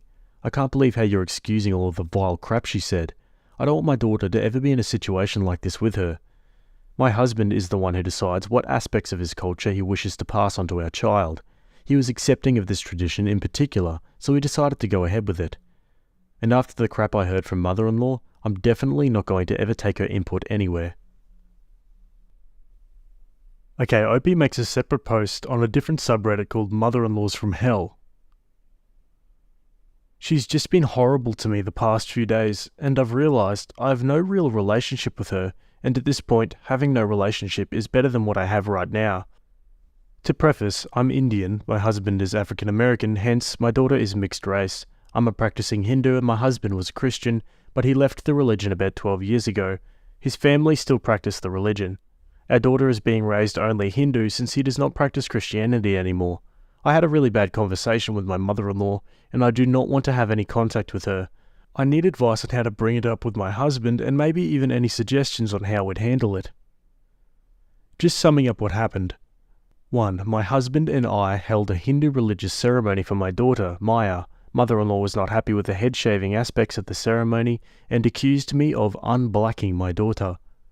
2. She also mentioned I'll start bleaching her skin soon since it's common with my people. This is completely baseless. Not only are we darker than her entire family, but also this was completely out of the blue. And 3. I later found out mother-in-law had herself shaved her daughter's hair when they were toddlers, since no stylist would work with kids that young in their area. If this was it, I would be willing to talk to her and have a conversation about this, but the next day she called us and called me a satanic worshipper. I assume due to the polytheistic nature of my religion, I would never worship the Shaitan. And a cow-worshipping freak. She apparently expected my daughter to be raised solely as Christian, since her father was Christian.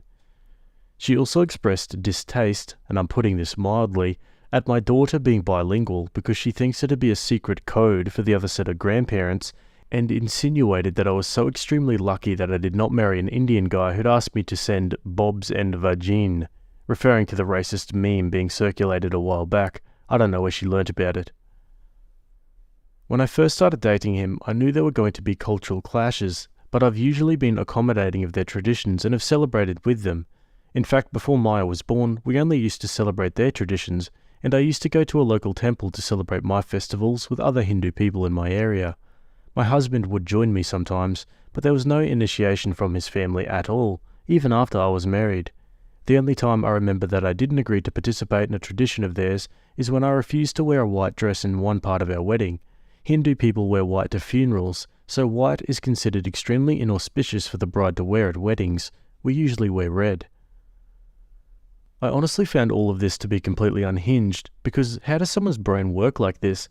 I obviously cannot have any further contact with her, and I don't want my daughter to have any contact with her either. She's clearly racist and has no respect for our religion either. I don't know how to bring this up with my husband. Obviously I won't stop him from visiting her since she's kind of his mum. I also don't want to cut ties with their sisters. They're great aunts to Maya, and I'm just really confused. Yeah, I mean, this is a pretty unique situation. I'm actually really struggling myself to come up with some advice here. Let's go to a new update, 10 months later. We had a few discussions, and I suggested going no contact, or at least low contact, with mother-in-law and father-in-law. After we returned to the US, he decided to visit them without Maya to get some documents that my husband needed. I tried to keep my distance. I was sitting in our car 3 blocks away, but apparently mother-in-law heard from a friend that I was trying to pull her son away and magically found my car too. She doubled down on her hurtful comments and even added more fuel to the fire. She accused me of brainwashing her son and trying to Indianize him. She claimed that I was stealing their family and culture away from them. It was disheartening to see my husband tell all this to mother-in-law. He saw how distressed I was for months and still did all this. He acted like a complete mama's boy, choosing to side with her instead of defending me and our daughter. I'd always seen him as a kind and supportive partner, so this betrayal felt even more painful. He suggested marriage counselling. I agreed for a while, but it became increasingly clear that our differences were too significant to overcome. My husband's two-faced nature, where he would say one thing to me but allow his mother to treat me poorly, was a deal-breaker. It was like he had never learnt to speak for himself, and grew up being pushed around by mother-in-law that he couldn't even have a normal conversation with me. Now that I think of it, we never had any disagreements about any major stuff ever, so that's definitely a huge red flag. My husband was kind of in all of my friend groups from college and beyond, and I really don't have any friends that are exactly neutral since we went to college at the same place and now work at the same place. I miss India a lot, where I have a strong support system with my family and friends, or staying in the US. It's not really the 70s or 80s anymore. There would not be a significant difference in our lifestyle if I live in the US or India right now. Moving back to India would give me the emotional and family support that I really need right now. But I worry about the potential racism Maya might face in India as a half-black girl. Moreover, my husband is unlikely to agree to the idea of his daughter moving to a different continent, and I don't think that it would be best for her to grow up without a dad. We are now in the process of filing for divorce. It's ironic how I, as someone who married a non-Indian, still found myself trapped in the Sas Bahu drama. I really don't know what to do, and it's honestly so stressful. In other news, Maya's hair has grown to her chin, and she's having a wonderful time in preschool. Wow, this kind of started as a mother-in-law only problem and really escalated to the husband problem. I honestly didn't expect them to get divorced after all of that, but yeah, I guess it makes sense. I don't know, what do you guys think? Let me know down below. Anyway, let's move on to the next story. Okay, Am I the A-hole subreddit? This one was written by user MangoFlat, and it's titled, Am I the a-hole for telling my daughter that either everybody comes to her birthday party or no one comes at all? My daughter is 11 going on 12 and her birthday is coming up in a few weeks. For her birthday, she wants to go swimming, so we rented the local community centre that has a pool and a giant activity room where we'll have lots of treats and stuff. We asked her to make us a list of invitees so we can get everything coordinated. She asked if she could just invite her whole class of 20 or so kids. It's a big activity centre with lots of room, so we said that was fine. So she goes to the kitchen and about 10 minutes later comes back with her classmate directory. Her school puts together a small binder that lists the names of the students by each class, the names of the parents, and a phone number and or email address. She hands it to me and I quickly notice that 3 names have been crossed out. I asked why, and she said those are the ones she doesn't want to invite. I started asking her other questions, like if they had an argument, or if they were mean, bullies, etc., and she maintained that no, she just thought they were strange and didn't really like them. I told her that she can't just invite the whole class with just 3 exclusions. She just kinda looked at me and said it's her birthday. I explained that this could be hurtful to them, and that if she was so staunchly against them attending, then it would be better to have a smaller party and invite just a handful of her closest friends. She said she doesn't want a small party, she wanted a big party, and I told her then everyone in the class is getting an invitation. She said no, they aren't, and I told her, okay, then no one is, and she ran out of the room crying. She has started crying and running away whenever she's seen me since, and I'm starting to feel guilty.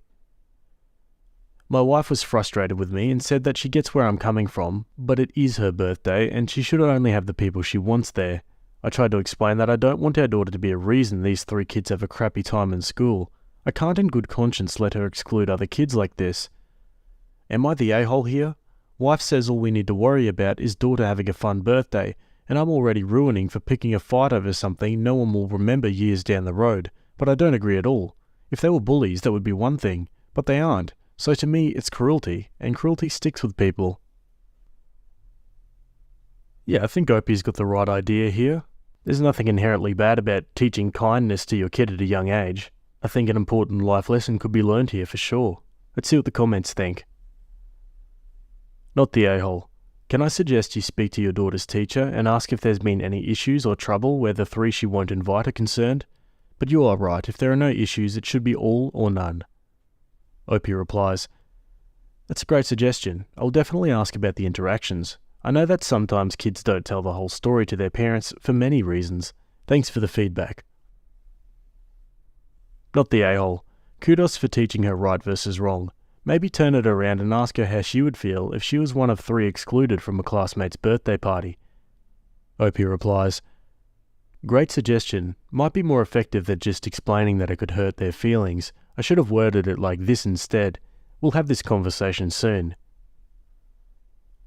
This one's hard. As a teacher, I personally do believe kids should be able to pick who they want and not be forced to invite the whole class. This is a special day for them, and in the real world, you don't include everyone, as much as it sucks. However, inviting such a large percentage and then leaving out just 3 is really rough. Any way to edit things a bit? Does she mostly have girlfriends and the 3 are guys, so maybe leave out all of the guys and make it an all-girl party? I feel like in a class of 20, maybe leaving 7-ish off is okay, but when you start getting down to the smaller numbers, it'll hit those kids hard. Whatever you do, send the invites outside of school if not everyone is invited. Ultimately, I'd suggest you talk to the teacher. Your daughter may not want to share the real issue. No a-holes here. Yeah, pretty good advice there. Let's go to the update. Thanks for reading. Glad the final verdict is that I'm not the a-hole here. Not appreciating all the comments, PMs and chat requests making wild assumptions, projecting, threatening me and attacking me, but I do appreciate all the people who appropriately and civilly shared all kinds of thoughts. We talked again this morning, and I asked her more specifically about her feelings towards the 3, and it's really nothing even potentially problematic like people were suggesting, but I thought it was important to make sure just in case. I asked her to put herself in their shoes. What if one of her classmates was having a party and invited everybody except her? How would she feel? This is the approach I admit I should have tried in the first place, and it worked. She gets it. I explained that's why she can't invite the whole class except for just 3 people, because at that point it's a class affair. I reiterated that she could still have a small party with just her close friends, but she said she still wanted to have a big party, and everybody is invited.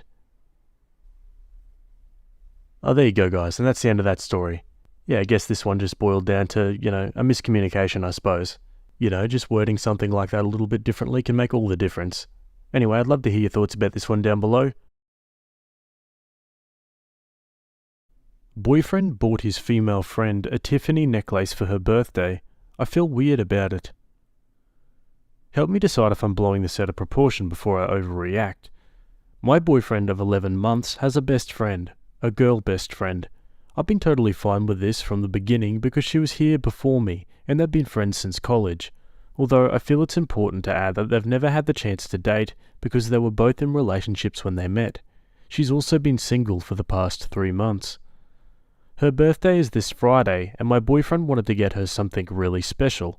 I thought that was sweet of him until I realized what he had bought her. Now I feel like it's extremely inappropriate and at the risk of sounding like a bee, I want him to take it back. He claims she's been wanting this specific necklace from Tiffany's forever, so he bought it for her. He refused to tell me how much he spent on it, but I found an identical one on their website and it cost $250. To put it mildly, my boyfriend's really excited to give it to her.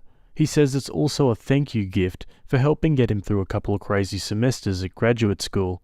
She's extremely smart and was in the same program. Okay, fine, but a necklace? Why not a gift card or something less romantic? She wants to have a friend date with him on Thursday as an early birthday celebration, so he's taking her out for lunch or dinner on Thursday, which means they're going to get drunk. I've never had a problem with this girl, but I don't like how close they are. She's always been nice to me, but I can't help but feel like they might have some underlying feelings for each other. How can I solve this? Perhaps I could suggest to him that we both get her something and then have him take back the necklace while we still have time. Any ideas? Yeah, I mean, goes without saying, this is kinda weird and yeah, probably would cross a line for most relationships. Let's look at the comments. I have a male BFF. We go out drinking together. I've met his girlfriends and vice versa. We go out to eat together, etc. But if he were to ever spend that much money on a birthday gift, I'd 1. Think he was crazy and insist he take it back, or 2. Think he was romantically interested in me. I think you need to tell him how completely inappropriate this gift is. If he wants to give her a gift card to Tiffany for similar value, I think that would be much more appropriate. But picking out a necklace, a heart necklace, very suspect. Is your boyfriend good at social or interpersonal understanding? I'm a married female and have a male best friend. For mine and my friends' birthdays, we usually get each other DVDs or joke gifts. I'd be very uncomfortable if my friend got me something like this, and I know my husband would. Is your boyfriend listening to your concerns, or is he blowing them off? Yeah, I'm sorry, but a Tiffany necklace is not a thank you gift. Tiffany is what you give your lover or wife. Hence why girls freak out when their boyfriends get them something from that store. This is completely inappropriate. I'd talk to him about it. There is a chance he might just be dense and not understand what this gift symbolizes. I need to ask, how well off is your boyfriend? How well off is his friend? Because I know wealthy people, legit wealth in Forbes born with silver spoons in mouths wealthy people for whom a $250 Tiffany necklace would be a normal but well appreciated gift, and ditto on the watch she got for him. Perhaps for them this is truly normal. I don't know because you haven't mentioned it, and I know I'm likely stating an unpopular opinion, but I've been in both roles as a female, and it sucks either way. You should have a good talk with him about your concerns and your jealousy.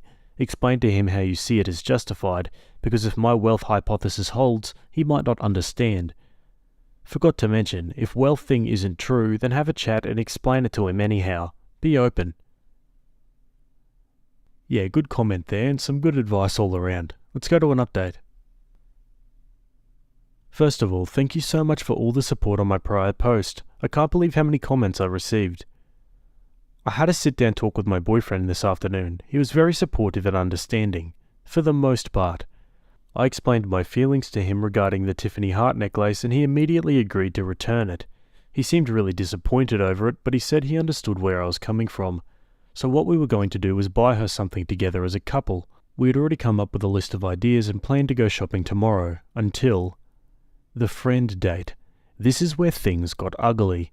I explained that I was uncomfortable with the situation because I said I felt like she had feelings for him, which he disagreed with. I asked him if it was okay if I came along, and he said, probably, but I should tell her first. So I told him to text her and ask if it was okay, which he did right in front of me. Immediately she replied, I guess, sad face. As we were sitting there talking, she sent a second text that said, why can't it just be you and me? He replied and said he wanted me to come with them, which seemed to piss her off because the next thing she sends is, weird, so if I invite you to the concert next month, it better just be you and me. I already bought you a ticket. He responds and says he can't promise anything. Next thing you know, she texts, great, so in other words, your girlfriend's being a bee and not letting you see me alone. I have to go to work, we'll talk tonight. What the frick, this just proves she's a snake. I told my boyfriend I wasn't going to put up with it and that he needs to start making some hard decisions. Immediately he agreed and said he'd fix things. He said he'd end the friendship if he had to in order to keep me, so I guess they're going to meet up and talk tomorrow. Oh, and F her birthday. There you go, so Opie's suspicions, and probably all ours as well, were confirmed. I can't tell if the boyfriend is just completely oblivious to the fact that this other girl has feelings for him, or if he's just trying to play it cool in front of his girlfriend in this moment. Alright, let's go to the final update. I apologize in advance if this comes out to be a huge frickin' mess. It turns out, he's not as innocent as I had previously thought, and now I'm looking like a frickin' fool here. Last night, I stayed at his place and we talked some more. He said he was going to return the necklace first thing this morning. Well, he lied. I went over to his place on my lunch hour, and the damn thing was still laying on his nightstand. He claims he forgot to take it back, and will have to do it later. In my gut, I felt like he was stalling me, and I was right. As I mentioned in my prior post, my boyfriend and his best friend were going to have a talk today.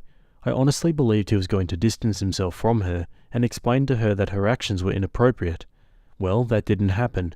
After 2 hours without hearing anything from him, I texted him to find out what was going on, because I wanted to see him tonight after their talk. He responded and said he just wanted to have a night to himself.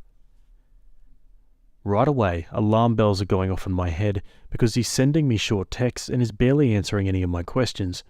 I told him his evasive behaviour was really beginning to worry me, and he replied, "I'm sorry, I'm just confused."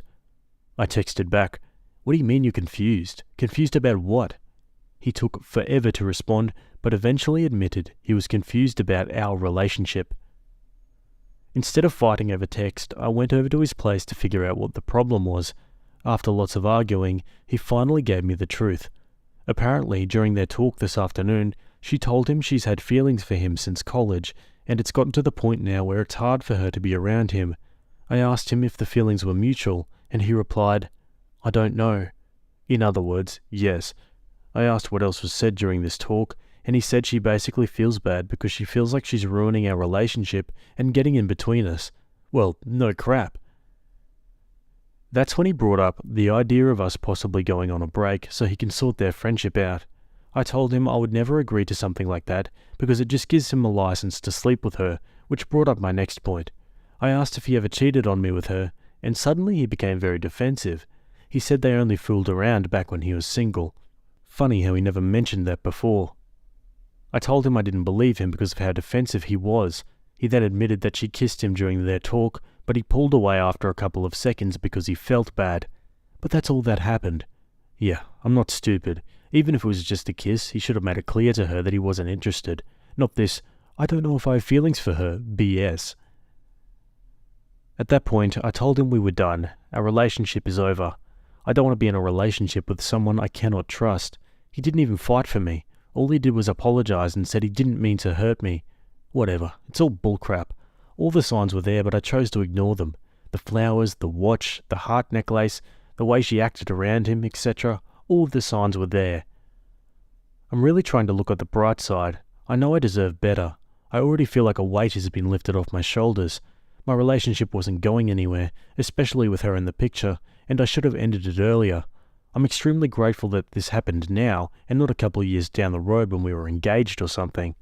I have plenty of great friends and family to lean on for support, so everything will be fine. I'm moving on for good. Thank you everyone for your help over the past couple of days. It's been really therapeutic writing all of this stuff down. Okay, and that's the end of that. Story and relationship. Yeah, Opie was 100% right there. He just wanted a license to sleep with her. I think he was addicted to the attention that this other woman was giving him as well. I guess he felt desirable as well to this other person, and that does weird things to some people. But yeah, it sounds like it was for the best anyway. Good to see that Opie's found some silver linings. What do you guys think about this one? Let me know down below. Okay, let's move on to the next story. Okay, we're on the same subreddit. This one was written by user DieMicroel, and it's titled, "My friends of 2 years threatened to kick me out of the friend group if I started dating." Details haven't even been changed, neither is this a throwaway.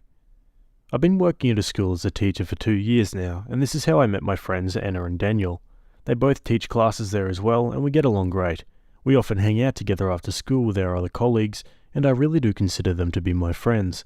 The whole staff is kind of a similar age, from 21 to 30, so we're a really tight-knit group of friends and support each other outside of work too. Recently, I met someone that used to work at that particular school, called Robin. He moved on to a different school to teach there, but occasionally shows up to help fix minor technical things like broken lights or tables. He's just crafty and a good friend of the principal's son. We started talking and immediately hit it off. We're both hugely into music, him being a guitarist and me being a pianist. I teach music. After some jibber-jabber, we exchanged numbers, went out a few times, but didn't progress any further. We did become really good friends though. My colleagues saw us talk, and Anna and Daniel asked if we were going to hook up or start dating. At this point, and later on, they asked several times. I denied anything happening because it was true. They then said, "Good, because otherwise you'd be kicked out of the group. You'd be dead to us." Obviously, I was utterly confused, but didn't think very much of it as nothing happened between me and Robin. Fast forward to 4 weeks ago, Robin and I got drunk together and had sex. It was amazing and we completely fell in love with each other. We've had the talk about being exclusive and us developing into being a couple. I'm stupidly happy and he's just gorgeous. We've spent at least 2 to 3 nights with each other every week, although we live 30 kilometers apart and have work in the morning. My question now is, how do I tell my friends? Do I apologize? Do I tell them it's none of their business? Do I risk being kicked out of the group? While I don't see the need to apologize for falling in love with someone, I'm at a loss. Sure, they warned me and told me way beforehand, but I did not plan this, neither did he. I do not want to risk breaking our amazing group apart. Keeping it secret is not an option, as many of my colleagues already know. Additionally, it'd be disrespectful towards Robin to hide him and play an act when we meet the group together, which has happened quite regularly. It's not like I want to be one of those annoying people that constantly kiss and fondle their spouse, but I also don't want to act like we're just friends. I know most of my colleagues would side with me on this one, as everyone really likes Robin, but what do I do with Anna and Daniel? They're both very pushy and dominant, yet easily hurt people. Can I somehow save this without it blowing up out of proportion? Thanks for your help. I mean, what's Anna and Daniel's problem?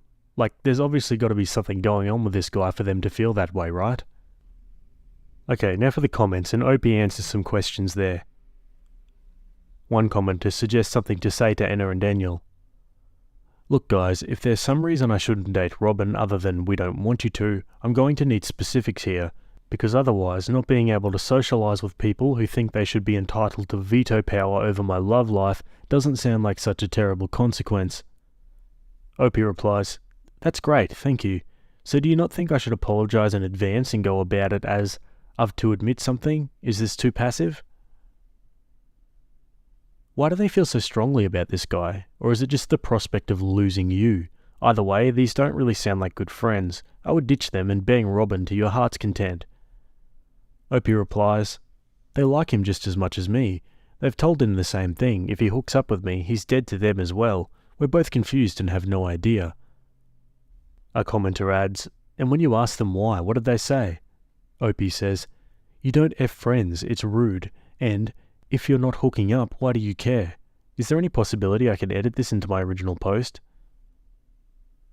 This isn't high school, date who you like. I haven't seen you post anything negative about Robin, except that he used to work there. Did they give reasons for that reaction? If not, if they kick you out over just that, then they were crappy friends. So, is there a backstory to this? Was one of your friends involved with him? Do they know some horrible secret about Robin? Quite apart from this, you said that Anna and Daniel are very pushy and dominant and easily hurt people. So quite apart from your relationship with Robin, I would have to ask why you would want to be friends with them. They sound unpleasant. Being dead to them might just save you a lot of future drama. Opie replies, Neither of us have been involved with either of them. I doubt they know a terrible secret about him, as it goes both ways. They told him the exact same thing. If he hooks up with me, he's dead to them too. Were they serious or just joking? Why would they have that reaction? They were completely dead serious. They even repeated it several times over the past 4 weeks. Robin knows about this and we both have no clue. We'd both be expelled if they find out, and it's so confusing. Neither of us have been romantically involved with Anna or Daniel, nor do they dislike him. If I had any idea why they'd act this way, I would have added it to my post. You were giving those two people way too much power. You don't answer to them. If they don't want to be friends with you two because you start dating each other, they were never friends to begin with. Too many people make the claim, it's rude, when really they're just saying, I don't like it. There is absolutely no etiquette rule that says this. They're just making stuff up in hopes they can fool you into thinking you're breaking some rule, and weirdly it seems to be working. Again, you do not answer to them, and they sound like crappy friends. Yeah, I think that comment sums my thoughts up as well pretty well. Alright, let's go to an update. My first post didn't get that much attention, but I'd still like to update as a lot has happened. TLDR first post, my friends Anna and Daniel didn't want me to date an acquaintance of ours, Robin, and we ended up dating, and I was asking for advice on how to tell them. First off, thanks to everyone who gave me advice. I still don't know any reason why they reacted the way they did. They did say it was rude to F friends, but I doubt it's the real reason. They also said, It's never going to last, and we dislike drama, which made me laugh. Anyway, I told them. Their reaction was cold and reserved.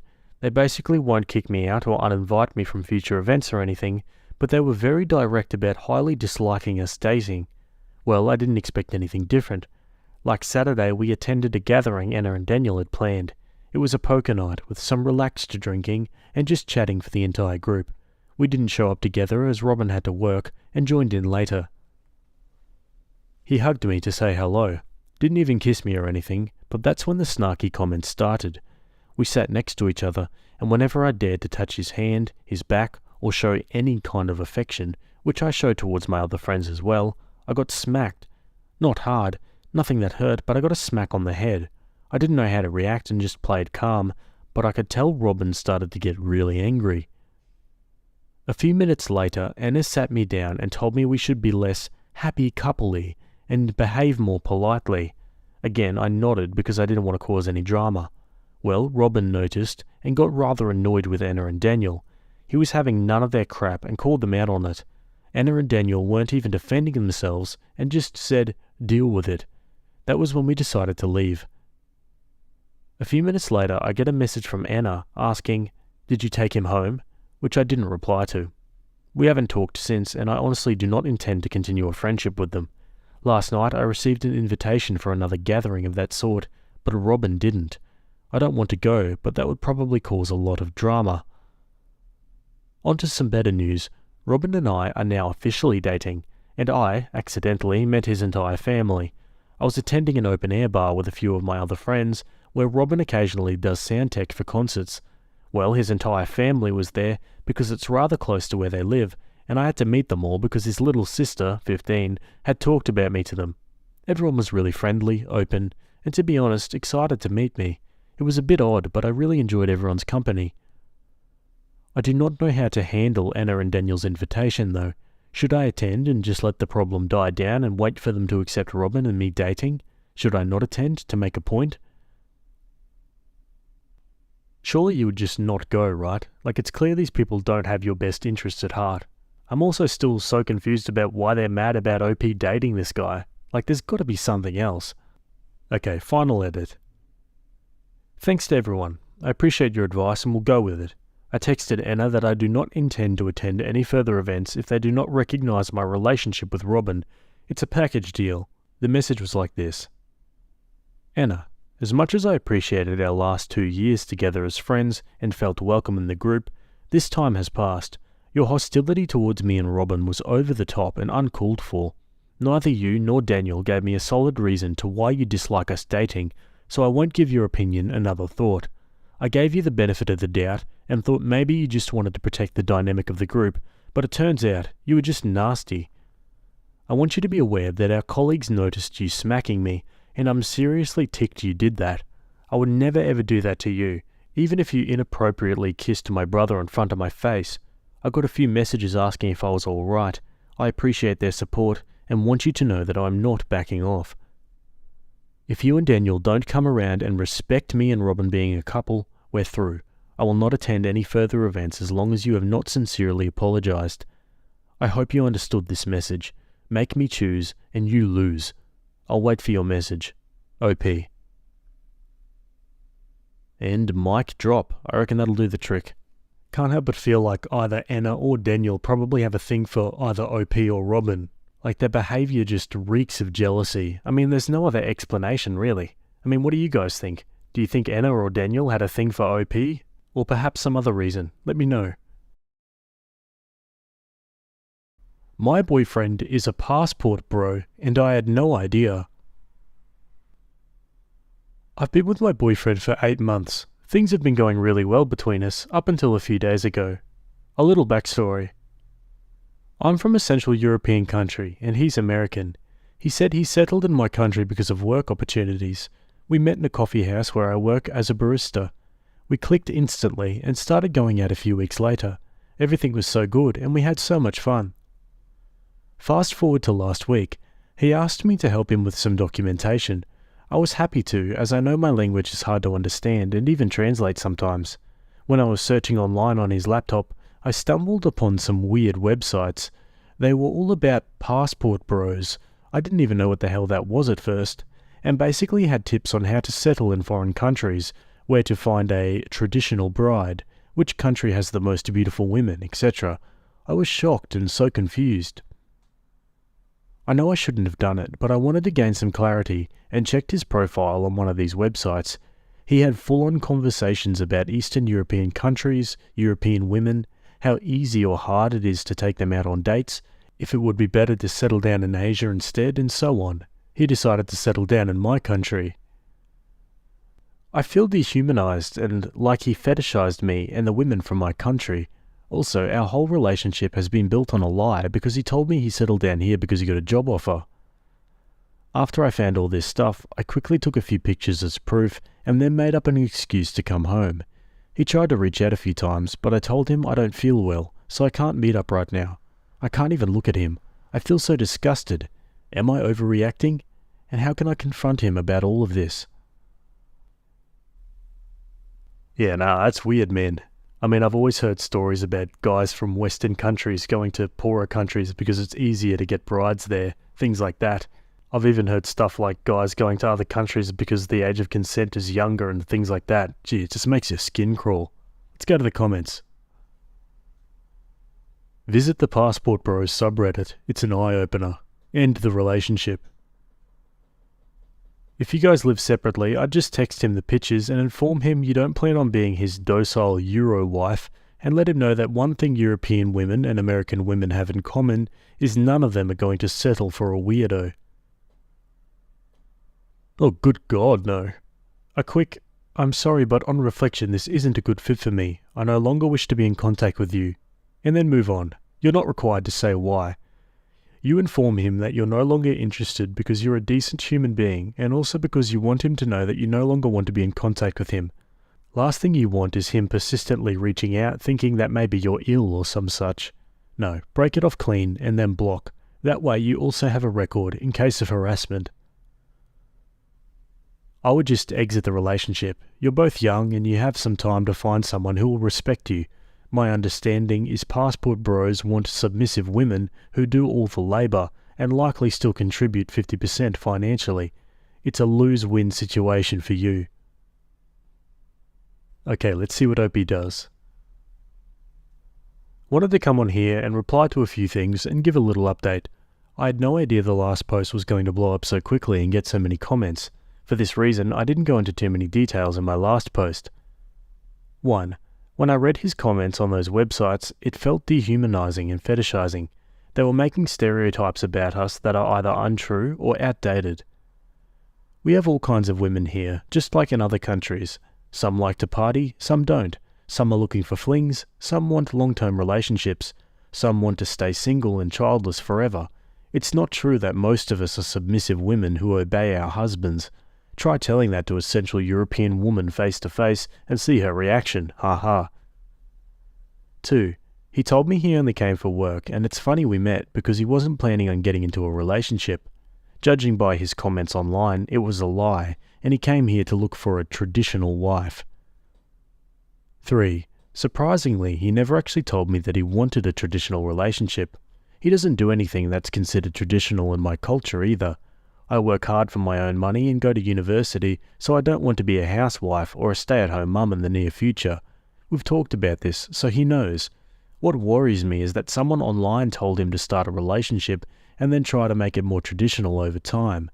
I don't know if that's what he's going to try to do or if he's changed his mind. I have no way of knowing and don't want to take the risk of wasting my time. 4. He works at an IT company, allegedly. I've never been to his workplace, so I have no proof of this. It might be my naivety to think it's true, but we have a lot of companies like this in my country, and a lot of foreigners work in IT in the capital city, so who knows. 5. Traditional woman and traditional relationship can mean different things in different countries depending on culture and social norms. He wants a traditional woman by American standards, but that's not the same as what we consider a traditional woman here. It's pretty clear from his online comments that he has no clue about this difference. It's offensive because it shows he knows nothing about our culture and history and is just relying on stereotypes and outdated assumptions. 6. Some people in the comments tried to justify his desire for a traditional wife, stating that European women should be happy and understanding about this. But what does he bring to the table? Why should a traditional Central European woman choose him instead of a man from our country who speaks our language, knows our customs and traditions, grew up in our culture, and respects us according to our standards? To imply that I should be grateful that an American man chose me, like I'm some product, is offensive and makes me look like I'm inferior. Very weird logic, sorry. 7. Some people commented that my post was rage bait or fake because of my English or because Central European women won't think like this. This just proves the ignorance some people have about my country. Women here have careers, open their own businesses, or learn to become doctors, lawyers, beauticians, chefs, etc. Most of us in younger generations have modern mentalities, except for some villagers, but villagers probably won't go for an American man who doesn't know a thing about our country. Most of us learn a second language since we're 6 to 8 years old. My niece literally goes to a bilingual kindergarten and learns 2 languages at the age of 3, so I'm not sure why it's so far-fetched that people here speak English well. We're not some idiots who have no idea about the modern world. Most of us speak at least 1 or 2 foreign languages, usually English and German, sometimes Spanish, except the boomers and Gen X. They had to learn Russian back in the day. I also use an app to double-check my grammar, guilty as charged. And to the person who said that Central European countries are basically the same as England or France, it sounds like someone failed their history class. Please don't be ignorant, and educate yourself. 8. I told my boyfriend, ex now, that I'd like to break up with him. We had a small conversation on the phone, and I told him I wasn't in a position to continue the relationship for personal reasons. At first he was confused and tried to convince me not to break up, but then he accepted it. 9. To the comments that suggested it, and thank you for the idea by the way, I posted my story in local groups so other women can be aware of this whole passport bro thing and hopefully not fall victim to men like this. As expected, they found the whole thing disgusting and were grateful for the heads up. We are not here for others' enjoyment and to fulfill some submissive wife fantasy of someone who looks at us as stereotypes rather than individuals with varying personalities and preferences. 10. I'm not against foreigners or mixed couples. My brother-in-law is Arab, speaks my language and knows my culture. We also speak some Arabic and know and respect his culture too. He doesn't come here as a sex tourist, but as an actual worker who wanted to change his life. If you go to a country, go because you're interested in it and want to learn about a new culture or have some great opportunities, not because you want to desperately lie to some women just so you can get into a relationship or get some sex. I can't speak for everyone in my country, but most people won't tolerate this behaviour and will judge passport bros negatively. It's hypocritical to want a traditional wife, but constantly move from country to country and woman to woman. That behaviour definitely isn't considered traditional, at least not in my country. If you want casual relationships, that's fine, because there are women here who want the same, but just be honest about it. Thank you again for all the comments, explanations and advice. They were eye-opening and really helpful. Even though I'm disappointed and feel a bit used, I'm grateful that I know the whole truth now. We live and we learn, I guess. Okie dokie folks, and that's the end of that story. Yeah, it sounds like Opie's pretty on top of everything here now. And yeah, I also hadn't heard the term passport bros before, but I know the type of person they're talking about. What about you guys? Maybe you got some stories you'd like to tell. Let me know. Anyway, let's move on to the next story. Okay, this next one was written by a throwaway account, and it's titled, My friend just got married, but I did not attend because my crazy ex and stalker boyfriend was going to attend, but I didn't send in an official RSVP. I received the online save the date and of course replied yes. Then I was scrolling through the guest book and saw my ex's name. When I saw his enthusiastic reply of yes, my heart figuratively stopped. I felt cold inside, and I started hyperventilating. The ex. This man abused me for months, isolated me from my friends and family, used me for money and sex, and then cheated on me. He made me feel crazy for confronting him about his drug use, about the girls hanging around him. I eventually stopped asking him because I wanted to keep him happy. When he moved away for a few months and we were long distance, he had friends that would report back to him if I went out with friends. He would confront me on our Skype chats about me being out with guy friends unchaperoned, and would forbid me to go out without a chaperone. I eventually caved and didn't go out with any of my friends unless they were the girls he knew, or I just stayed home. I lost contact with many friends and my family. But then we were engaged, and something broke in me when I realized I would have to give up everything to be with him, and I envisioned myself either dead or wanting to be dead when I saw our future together. When I finally broke it off for good with him, he had previously installed a keylogger into my phone and computer, is that the official term? And was able to see everything I sent and did. He threatened suicide if I didn't talk to him, so I said, "Go right ahead," and notified his mum he was making threats against his life.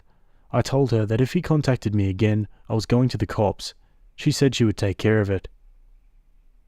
A few nights later, I went to a late movie by myself and got a call saying he was right outside my apartment.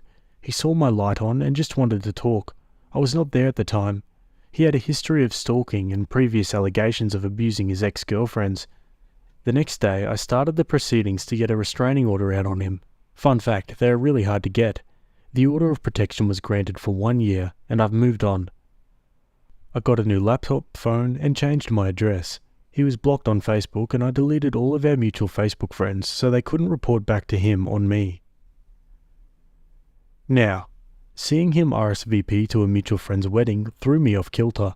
My current boyfriend was unable to attend with me, work, so I didn't want to go alone. I meant to email the groom and explain how I didn't want my drama to overshadow his wedding, and that he may not have been aware of the crazy ex-drama that happened a couple of years ago, but I saved it as a draft and never dealt with it.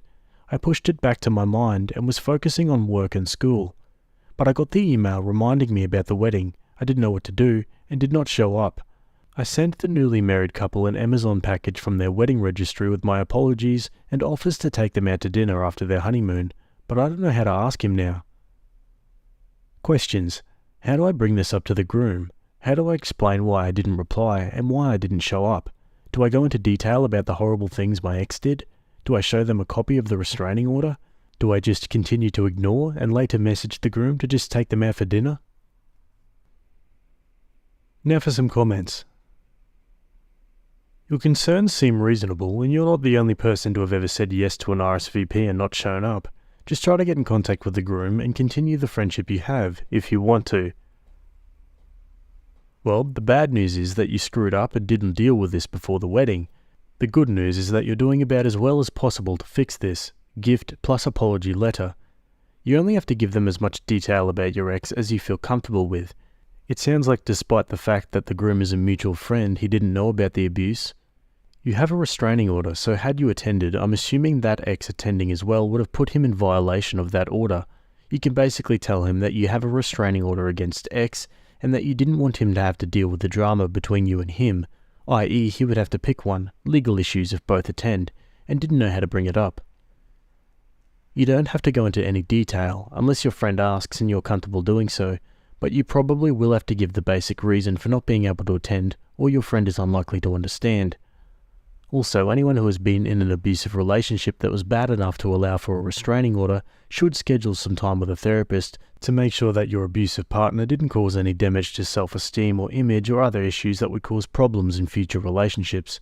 So if you aren't already doing so, please look into therapy.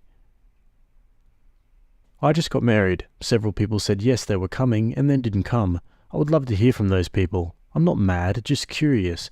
Unless your friends are awful people, they will be fine. If they're still on their honeymoon, leave it alone for now. Give it a week or two after they come back and see if they respond to your message and apologies. If not, reach out, say you'd like to explain, apologise, take them out to dinner, etc. I don't think you necessarily need to go into detail. If they're your friends, there's a good chance they'll take you at your word. For what it's worth, we had very good friends who bailed on our wedding at the last minute, and we're still friends with them. Life goes on. Opie now adds some comments. On her friendship with the groom. Technically, the ex was friends with the groom before I met him. They were church buddies when they were young, but my ex moved away when he was a teenager, and I met the groom in college. His sister and I were in choir together in high school. My hometown is small, and we bonded over a love of rock music. So time-wise, ex knew him longer, but I think I know him better as an adult. I did decrease my contact with the groom after the breakup because I did think the same thing. How could he be friends with such a monster?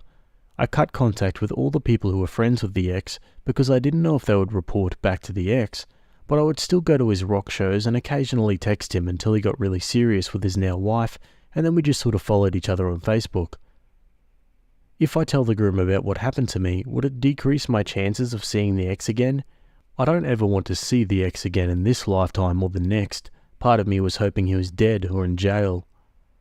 How do I stop trying to please everyone? It's a personal issue I've worked on after this whole debacle, but it's this whole obedient daughter mindset I grew up with that I'm rewarded eventually for bending over backwards to please everyone around me. On why the groom didn't know about the abuse and how her ex got away without anyone knowing. He didn't know about the abuse. I just told him it was an ugly breakup, and he'd said that he was sorry the ex and I were no longer together because we made such a good couple. I was such a good influence on him, etc. My ex is very good at manipulating people. The man has a high school degree but is a whiz at technology things. He was a part of the anonymous group that hacked into things, and was very schmoozy when in groups. He had that way of talking to people that made him very popular. He's a horrible person, but his dad abused his mum growing up, so I guess it was part of him. It made it normal to him to abuse me and all his other past girlfriends. I mean, yeah, we're a product of our environment to a certain extent, but if you're a nice person, you're just not abusing anyone, full stop. I know heaps of people who grew up in disadvantaged circumstances, who have every right and every excuse to be horrible people, yet they're not. So yeah, I don't think what Opie's doing here is in any way unreasonable. Let's go to an update. Thank you to all that gave me solid advice and nice PMs. You're all very nice, and I appreciate you all. Special thanks to one user for the amazing advice, and I saved their comment.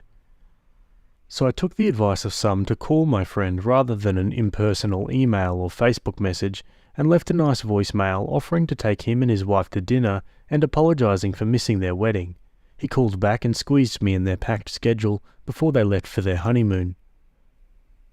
I saw them last night for dinner. I gave them hugs and apologised again for missing their wedding. The groom said he vaguely remembered the bad breakup and the restraining order, but said he thought enough time had passed because the order of protection had expired. He also said they sent out the invites and saved the dates in waves, and the ex and I were in different waves. He said he thought we could put aside our issues for one day, for his special day. He said that he'd invited family members that didn't get along with one another with the expectation that everyone could put aside their issues for the wedding. I told him I didn't want to see the ex ever again, especially being alone at the wedding, and wasn't comfortable at all attending. My friend acknowledged this, and then we had a good dinner and caught up since our college days. They confirmed they had received my many gifts the day after their wedding. Then they said the ex had RSVP'd and volunteered to be the sound guy, the MC and sound system, but did not show up. My friend had to man the sound system on his own wedding day. The groom and bride said they would have rathered me show up than the ex. We have plans for me to see their house when they return from their honeymoon and hang out more frequently. They have an incredible collection of board games. It was a great dinner. Edit. I want to thank everyone for their comments and their messages. Truly, it took reading the comments and advice from internet strangers to realise what crappy friends I had. This was my throwaway account, so I was reading all the comments on my regular account and being unable to reply. Replying on mobile would have been difficult. Again, thank you all. I plan on being very low contact to no contact with the groom and his wife. I do deserve better friends than that, and it took the comments and kindness of internet strangers to reveal this to me. Thank you all, and here's hoping karma gets the groom and my ex. Okay guys, and that's the end of that one. Yeah, strange edit at the end there. It seemed like with the original update that OP was still friends with the groom and they were pretty happy being friends still. But there were heaps of comments pointing out the fact that once the groom said he was aware of the restraining order, then he became the a-hole. Which is a good point. I mean, if you're aware of a restraining order against someone, surely you just don't invite that person to your wedding? Come on, man. I mean, what would you guys do in that situation? Let me know. Anyway, that's it from me today. Hope you guys enjoyed those stories. Thanks for making it to the end, and I'll see you all in the next video. Have a good day. Cheers.